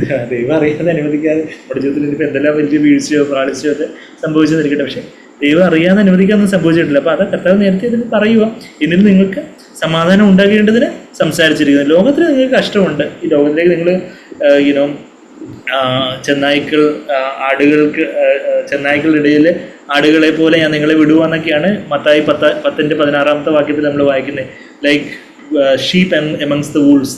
അതുപോലെ ലോകക്കാരെ ചെന്നായ്ക്കളെ പോലെ ജഡത്തിലുള്ളവർ അതുപോലെ കടിച്ചു കയറാൻ വേണ്ടി നിൽക്കുക, എന്നാൽ നിങ്ങൾ കുഞ്ഞാടുകളെ പോലെ ഞാൻ അയക്കുന്നത്. ലോകത്തിൽ നിങ്ങൾക്ക് കഷ്ടമുണ്ട്, എങ്കിലും ധൈര്യപ്പെടുവേ, ഞാൻ ലോകത്തെ ജയിച്ചിരിക്കുന്നു എന്നുള്ളൊരു കാര്യം കർത്താവ് പറയുന്നത്. അപ്പം കർത്താവിലാ യഥാർത്ഥത്തിൽ എന്തുള്ളേ? In me you have peace, in the world you have tribulation.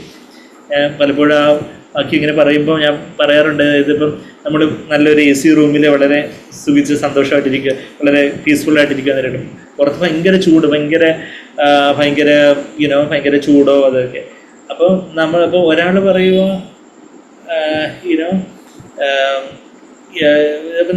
ബാക്കിയുള്ളവർ പറയുമോ ഞങ്ങൾക്ക് മാത്രം എല്ലാവർക്കും വേണമെങ്കിൽ ഈ AC റൂമിലോട്ട് വന്നിരിക്കാനുള്ള ആക്സസ് ഉണ്ട്, പക്ഷേ ഒരാളെ മാത്രമേ കയറി ഇരിപ്പുള്ളതെന്നിരിക്കട്ടെ. അപ്പോൾ ബാക്കി എല്ലാവരും ഒന്ന് പരാതി പോയി ഇവിടെ എന്താ അധികാരികളില്ലേ, ഇവിടെ എന്തൊരു ചൂടാണ്, അതാണ് ഇതാണ്. പക്ഷേ നമ്മൾ പറയും സഹോദരി ഇങ്ങോട്ട് കയറി വന്നിരിക്കുക, ഇങ്ങോട്ട് കയറി വന്നിരുന്നാൽ നിങ്ങൾക്കും ഉണ്ട് സമാധാനം എന്ന് പറഞ്ഞതുപോലെ. ഇന്ന് ലോകത്ത് ഭയങ്കര കഷ്ടമാണ്, അതാണ് ഇതാണ് ഭയങ്കര പ്രശ്നമാണ്, ലോകത്ത് അത് നടക്കുന്നു ഇത് നടക്കുന്നു, ഇവിടെ സമാധാനമില്ല, അതാണ് ഇതാണ് ഭയങ്കര അനീതിയാണ്, ഇതാണ്. ശരിയാണ്, ലോകത്ത് കഷ്ടമുണ്ട്, പക്ഷെ ലോകത്തിൽ തന്നെ ഇരിക്കുമ്പോഴേ അത്രയേ ഉള്ളൂ. പക്ഷേ നിങ്ങൾ ആ ലോകത്തിൽ നിന്ന് മാറി ലോകത്തിൽ നിന്ന് വേർവിട്ട് വന്ന് നിങ്ങൾ യേശുവിലേക്ക് വന്നിരുന്നാൽ മതി, കർത്താവിലേക്ക് അങ്ങ് എബൈഡ് ചെയ്താൽ മതി, കർത്താവിലേക്ക് വസിക്കുക. അതാ യോഹന്നാൻ 15 കർത്താവ് പറഞ്ഞു വന്ന കാര്യങ്ങൾ നമുക്കറിയാം. കർത്താവിലേക്ക് വസിച്ചാൽ മതി. നമ്മുടെ ആ സ്വന്തം ഇഷ്ടത്തിൽ നിന്നൊക്കെ അങ്ങ് മാറി വന്ന് നമ്മളെ തന്നെ അങ്ങ് താഴ്ത്തി ഒരു കൊച്ചു കുഞ്ഞിനെ പോലെ അങ്ങ് ഏൽപ്പിച്ച് കർത്താവിൽ അങ്ങ് വസിക്കുക. കർത്താവിലങ്ങ് ആകുമ്പോൾ പരിശുദ്ധാത്മാവ് നമ്മളെ തന്നെ അങ്ങനെ താഴ്ത്തി കർത്താവിനോട് ഏൽപ്പിക്കുമ്പോൾ പരിശുദ്ധാത്മ നമ്മളിൽ വന്ന് നിറഞ്ഞ് നമുക്ക് അവിടെ ഒരു കർത്താവിൽ എന്തുണ്ട്, ഒരു സമാധാനമുണ്ട്. അപ്പോൾ നമ്മളിൽ യഥാർത്ഥത്തിൽ സമാധാനത്തിൻ്റെ എന്തെങ്കിലും ഉലച്ചിലുകൾ വരുമ്പോൾ അല്ലെങ്കിൽ സമാധാനം കുറവ് വരുമ്പോൾ അതിനർത്ഥം നമ്മൾ വീണ്ടും കർത്താവിൽ വസിക്കുന്നില്ല. കർത്താവിൽ വസിക്കുവാണെങ്കിൽ എന്തുണ്ട്, സമാധാനമുണ്ട്. എന്ന് വെച്ചാൽ ഈ അതിവിശുദ്ധ സ്ഥലത്ത് കർത്താവിൻ്റെ സന്നിധിയിൽ ആനന്ദത്തിൻ്റെ പൂർണ്ണതയുണ്ട്, സന്തോഷത്തിന് പൂർണ്ണതയുണ്ടെന്നാണ് സങ്കീർത്തനം 16:11 പറഞ്ഞത്. അപ്പോൾ സന്തോഷത്തിൻ്റെ പൂർണ്ണത നമുക്ക് ഇല്ലെങ്കിൽ അതിനർത്ഥം നമ്മൾ അതിവിശുദ്ധ സ്ഥലത്ത് നമ്മളെ അങ്ങോട്ടും ഇങ്ങോട്ടും പോയിട്ടുണ്ട്. നമ്മളെ തന്നെ താഴ്ത്തി വീണ്ടും അങ്ങ് താഴ്ത്തി ഏൽപ്പിക്കും. കർത്താവ് പരിശുദ്ധാത്മാവെന്ന് നിറയുമ്പോൾ അവിടെ സന്തോഷമുണ്ട്, സമാധാനമുണ്ട്, സ്നേഹമുണ്ട്. ലോകത്ത് എനിക്ക് കഷ്ടമുണ്ടെങ്കിലും നിങ്ങൾ ധൈര്യപ്പെട്ടേക്കറേസ്. ആ ഒരു തർസാവോ എന്നുള്ള ഒരു വാക്ക്, ഞാൻ അതിനെക്കുറിച്ച് കൂടുതലൊന്നും പറയാൻ നമുക്ക് സമയമായല്ലോ. അപ്പം നമ്മളത് ഒരിക്കലും ഒരു സൺഡേ മീറ്റിങ്ങിൽ നമ്മൾ ആ കാര്യങ്ങളൊക്കെ പറഞ്ഞിട്ടുണ്ടായിരുന്നു. 8 തവണ ഈ തർസയോ എന്നുള്ളൊരു വാക്ക്, be of good courage, be of good cheer എന്നുള്ള 8 തവണ ഒരുപക്ഷെ നമുക്ക് അടുത്ത ആഴ്ച ആ കാര്യങ്ങളൊക്കെ കൂടുതലായിട്ടൊന്നും ഇടയ്ക്ക് ഓടിച്ച് കണ്ട് 8 തവണ കർത്താവിൻ്റെ തിരുവചനങ്ങളിൽ നിന്നും വചനത്തിൽ 8 തവണ അവർ 7 തവണ യേശുവിൽ നിന്നും 1 തവണ അപ്പോസ്തല പ്രവൃത്തികളിലൊക്കെ ആ ഒരു 1 തവണ അപ്പോസ്തല പ്രവൃത്തികളിൽ യേശു പൗലോസിനോട് പറയുന്നതായിട്ടുള്ള ഒരു വാക്യം, ടേക്ക് കറേജ്, ടേക്ക് കോൺഫിഡൻസ് എന്ന് പറയുന്നൊരു വാക്യം. ധൈര്യപ്പെടുവിൻ, ഞാൻ ലോകത്തെ ജയിച്ചിരിക്കുന്നു പറയുമ്പോൾ കർത്താവിടെ എന്തിനെ ജയിച്ചത്? കർത്താവിടെ റോമൻ ഗവൺമെൻറ്റിൻ്റെ ക്രിമിനൽ എന്നവണ്ണം കർത്താവ് ക്രൂശിക്കപ്പെടാൻ പോവുക. പക്ഷേ ലോകത്തെ ജയിച്ചിരിക്കുന്നു പറയുമ്പോൾ കർത്താവ് പറയുന്നത് ഈ ലോക വ്യവസ്ഥയെ ജയിച്ചിരിക്കുന്നു. മോഹൻ ജീവനത്തിൻ്റെ പ്രതാപമാണ് ആ ലോക വ്യവസ്ഥ എന്നൊക്കെ യോഹന്നാൻ 2:16 നമുക്കറിയാം. അതിനെയൊക്കെ കർത്താവ് ജയിച്ചിരിക്കുന്നു. അതുകൊണ്ട് നമുക്ക് ജയിക്കാനൊക്കെ കർത്താവ് ജയിച്ചതുപോലെ ജയിക്കുവാണെങ്കിൽ അവിടുത്തെ സിംഹാസനത്തിൽ ഇരിക്കാൻ വരം നൽകുന്നൊക്കെയാണ് വെളിപാട് 3:21 നമ്മൾ വായിക്കുന്നത്. കർത്താവ് ജയിച്ചിട്ടുണ്ട്, നമുക്കും ജയിക്കാനൊക്കും. നമുക്ക് കർത്താവിലായിരുന്നാൽ നമുക്ക് ആ ഒരു സമാധാനത്തോടായിരിക്കാനൊക്കും. നമ്മൾ ഇന്ന് കേട്ടതുപോലെ ആ ഒരു ദുഃഖം, നമ്മുടെ ജീവിതത്തിലെ ദുഃഖം സന്തോഷമായി തീരണമെങ്കിൽ യഥാർത്ഥത്തിൽ പരിശുദ്ധാത്മാവിൻ്റെ ഒരു നിറവ് വരണം. അതിന് പ്രസവവേദനയുള്ള പല കഷ്ടങ്ങളിലൂടെ ദൈവം നമ്മളെ കടത്തി വിടുമായിരിക്കും. അവിടെയൊക്കെ നമ്മളെ ജഡത്തിൽ കഷ്ടം അനുഭവിച്ചുകൊണ്ട് അല്ലെങ്കിൽ നമ്മുടെ സ്വന്തം ഇഷ്ടത്തിന് മരിച്ചുകൊണ്ട്, കർത്താവ് എൻ്റെ ഇഷ്ടം പോലെയല്ല അവിടുത്തെ ഇഷ്ടത്തിനായിട്ട് ഞാൻ എന്നതിനെ ഏൽപ്പിക്കുന്നു എന്ന് പറഞ്ഞ് താഴ്ത്തി ഏൽപ്പിക്കുമ്പോൾ പരിശുദ്ധാത്മ നമ്മളിലൊന്ന് നിറയുമ്പോൾ നമ്മൾ പിന്നെ ദൈവത്തെ ചോദ്യം ചെയ്യാൻ പോകത്തില്ല. നമ്മുടെ ഹൃദയത്തിൽ വലിയ സന്തോഷം ഉണ്ടാവും. നമുക്ക് എന്തും കർത്താവിനോട് അപേക്ഷിക്കാം, അപ്പാ പിതാവേ എന്നുള്ളൊരു കരച്ചിൽ നമ്മുടെ ഹൃദയത്തിലുണ്ടാവും. നമുക്ക് സ്പഷ്ടമായിട്ട് ഈ പിതാവിനെ അറിയുന്ന ഒരു നാഴികയെക്കുറിച്ച് കർത്താവ് തുടർന്ന് പറയുക, എന്തെങ്കിലും ആലങ്കാരികമായിട്ടുള്ള ഒരു എക്സാമ്പിളിലുപരി നമ്മളുടെ അനുഭവമായിട്ട് മാറും. ദൈവം എൻ്റെ പിതാവാണ് എന്നുള്ളൊരു അനുഭവം. അത് കഴിഞ്ഞിട്ട് കർത്താവ് പറയുന്നൊരു കാര്യം, നിങ്ങളൊക്കെ ചിതറിപ്പോകുന്നുള്ള ഒരു പ്രവചനമൊക്കെ പറയുന്നു. നമ്മളുടെ വീഴ്ചകളുമൊക്കെ കർത്താവ് മുന്നമേ അറിഞ്ഞിട്ടും കർത്താവ് നമ്മളെ തിരഞ്ഞെടുത്തു. ഇതൊക്കെ പറയുന്നത് നമ്മളുടെ കർത്താവിൽ നമുക്ക് സമാധാനം ഉണ്ടാകാൻ വേണ്ടിയാണ്. കർത്താവിൻ്റെ വാക്കുകളെല്ലാം നമ്മൾ ആ ദൈവത്തിലുള്ള ഒരു സമാധാനം ഉള്ള ഒരു വലിയൊരു ജീവിതം, വലിയൊരു ഭദ്രതയുള്ള, സമാധാനമുള്ള, സ്വസ്ഥതയിൽ പ്രവേശിക്കാനുള്ള വാഗ്ദത്വം എന്നൊക്കെ എബ്രായർ 4 നമ്മൾ വായിക്കുന്നില്ല. ആ സ്വസ്ഥതയുള്ളൊരു ജീവിതം അനുഭവിക്കാൻ വേണ്ടി കർത്താവ് ഇതെല്ലാം പറയുന്നത്. ലോകത്ത് കഷ്ടമുണ്ടെന്നാൽ നമുക്ക് ധൈര്യമായിട്ടിരിക്കാം. കർത്താവ് ലോകത്തെ ജയിച്ചിരിക്കുന്നു. അതുപോലെ നമുക്ക് ഈ ലോകത്തെ ജയിച്ച് കർത്താവിലായിരുന്ന വലിയ സന്തോഷത്തോടെ, സമാധാനത്തോടെ, അതിനായിട്ട് ആ ഒരു ദൈവത്തിന് ആത്മാവിനാലുള്ള ഒരു വലിയൊരു നിറവിനായിട്ടുള്ളൊരു ദാഹം നമ്മൾ പാടിയതുപോലെ ദേശമെല്ലാം ഉണരുവാൻ തക്കവണ്ണം ഒരു ഉണർവിൻ്റെ വരം നമ്മളുടെ ജീവിതത്തിൽ ആദ്യം ദൈവം അയക്കണം. എങ്കിലേ ബാക്കിയുള്ളവരിലേക്ക് അത് നിറയത്തുള്ളൂ. അപ്പോൾ ആ ഒരു പരിശുദ്ധാത്മാവിൻ്റെ ഒരു ഉണർവ് ദൈവം നമ്മളെ ഉണർത്തേണ്ടതായിട്ടുണ്ട്. അപ്പോൾ കർത്താവിലുള്ള വലിയ സന്തോഷവും സമാധാനവും വലിയ ധൈര്യമൊക്കെ അനുഭവിക്കാൻ ദൈവം തുടർന്ന് നമ്മളെ സഹായിക്കും. കർത്താവ് നമ്മളോട് സംസാരിക്കേണ്ടതിനായിട്ട് കർത്താവെ അരുൾക. കർത്താവിൽ അത് നമ്മൾ പാടുന്നത്, എന്നെ നിൻ്റെ മാർവിങ്കൽ ചേർപ്പാനായി വന്നിതാ ഇപ്പോൾ നിൻ പാദത്തിൽ. 281 2:8 അപ്പം കർത്താവിൻ്റെ മാർവിടത്തിലാണ് സമാധാനം ഉള്ളതെന്ന് നമ്മളിപ്പം വീണ്ടും കേൾക്കുകയായിരുന്നു. കർത്താവിലാണ്, എന്നിലാണ് നിങ്ങൾക്ക് സമാധാനം ഉള്ളത്. ലോകത്ത് കഷ്ടമുണ്ട്. നമ്മൾ ലോകത്തിൽ തന്നെ അങ്ങ് ആയിരുന്ന നമ്മൾ നിരാശപ്പെട്ടു പോകുന്ന നമ്മൾ കർത്താവിലേക്ക് ചേർന്ന് വരുമ്പോൾ നമ്മൾ എത്ര കഷ്ടത്തിന് നടുവിലാണെങ്കിലും അവിടെ നമുക്കൊരു സമാധാനമുണ്ട്. കർത്താവ് അതുകൊണ്ട് അവിടുത്തെ ദിവ്യഹിതത്തെ എൻ്റെ പ്രായോഗിക ജീവിതത്തിൽ കർത്താവെ നമ്മൾ വചനം കേൾക്കുമ്പോൾ മാത്രമല്ല, ഇനി തുടർന്നുള്ള സമയങ്ങളിലും വരുന്ന ദിവസങ്ങളിലും എല്ലാം അവിടുത്തെ ശബ്ദത്തെ കേൾക്കണം. അവിടുന്ന് കർത്താവെ അങ്ങയെ സ്നേഹിക്കുന്ന മക്കൾക്കുള്ള പദവികളൊക്കെ എനിക്ക് അവിടുന്ന് അടിയൻ്റെ ഹൃദയദൃഷ്ടി പ്രകാശിപ്പിച്ച് മനസ്സിലാക്കി തരണം. എലീശയൊക്കെ ചെയ്തതുപോലെയുള്ള അവിടുത്തെ വലിയ വേലകൾ ചെയ്യുവാൻ കർത്താവെ എന്നിയും അങ്ങ് ഓർക്കണം.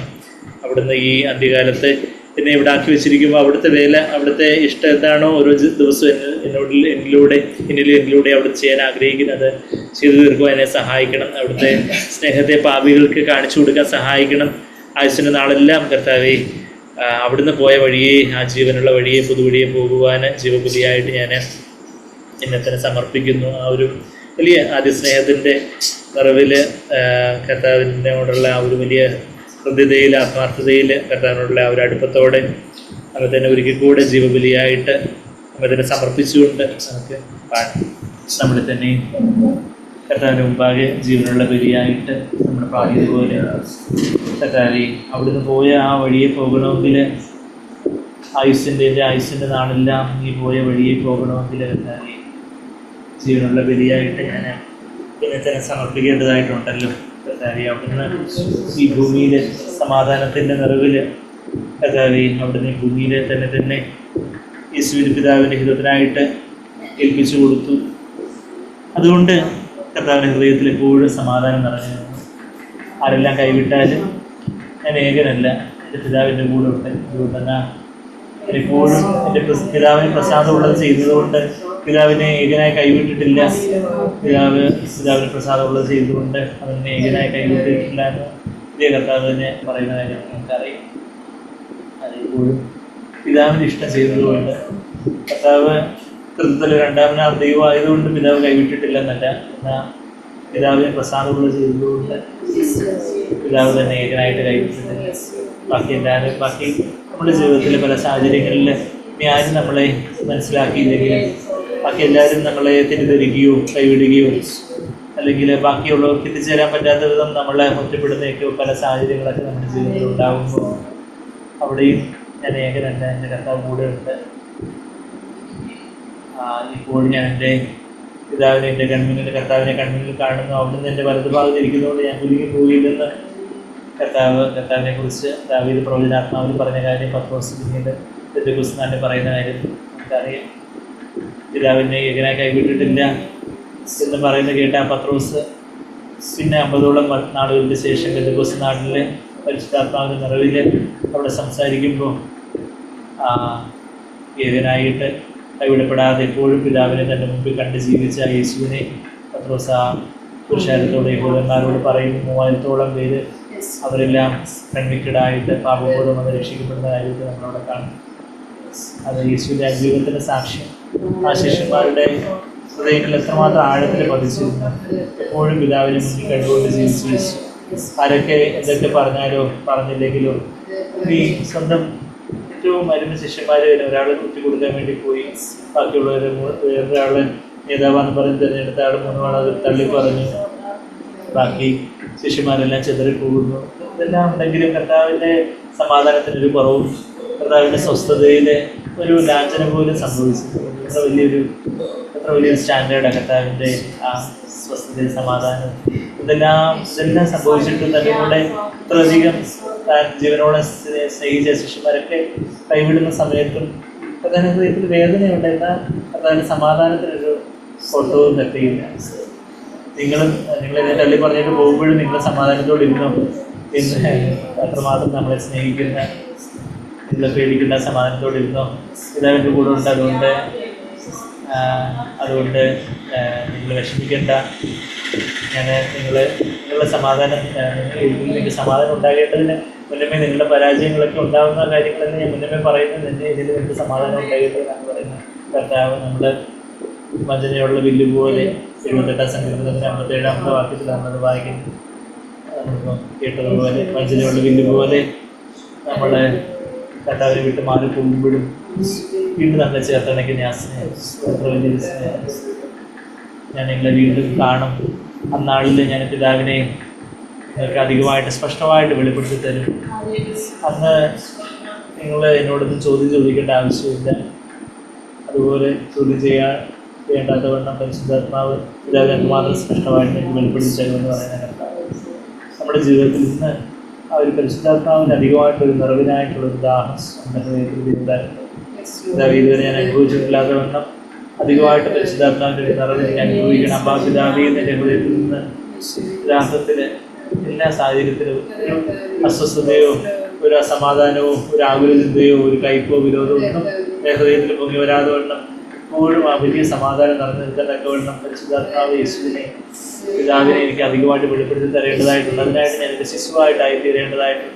ആ വെളിപ്പാട് ലഭിക്കണമെങ്കിൽ ശിശുക്കൾക്ക് മാത്രമേ കർത്താവ് പിതാവിനെ വെളിപ്പെടുത്തി കൊടുക്കത്തുള്ളൂ.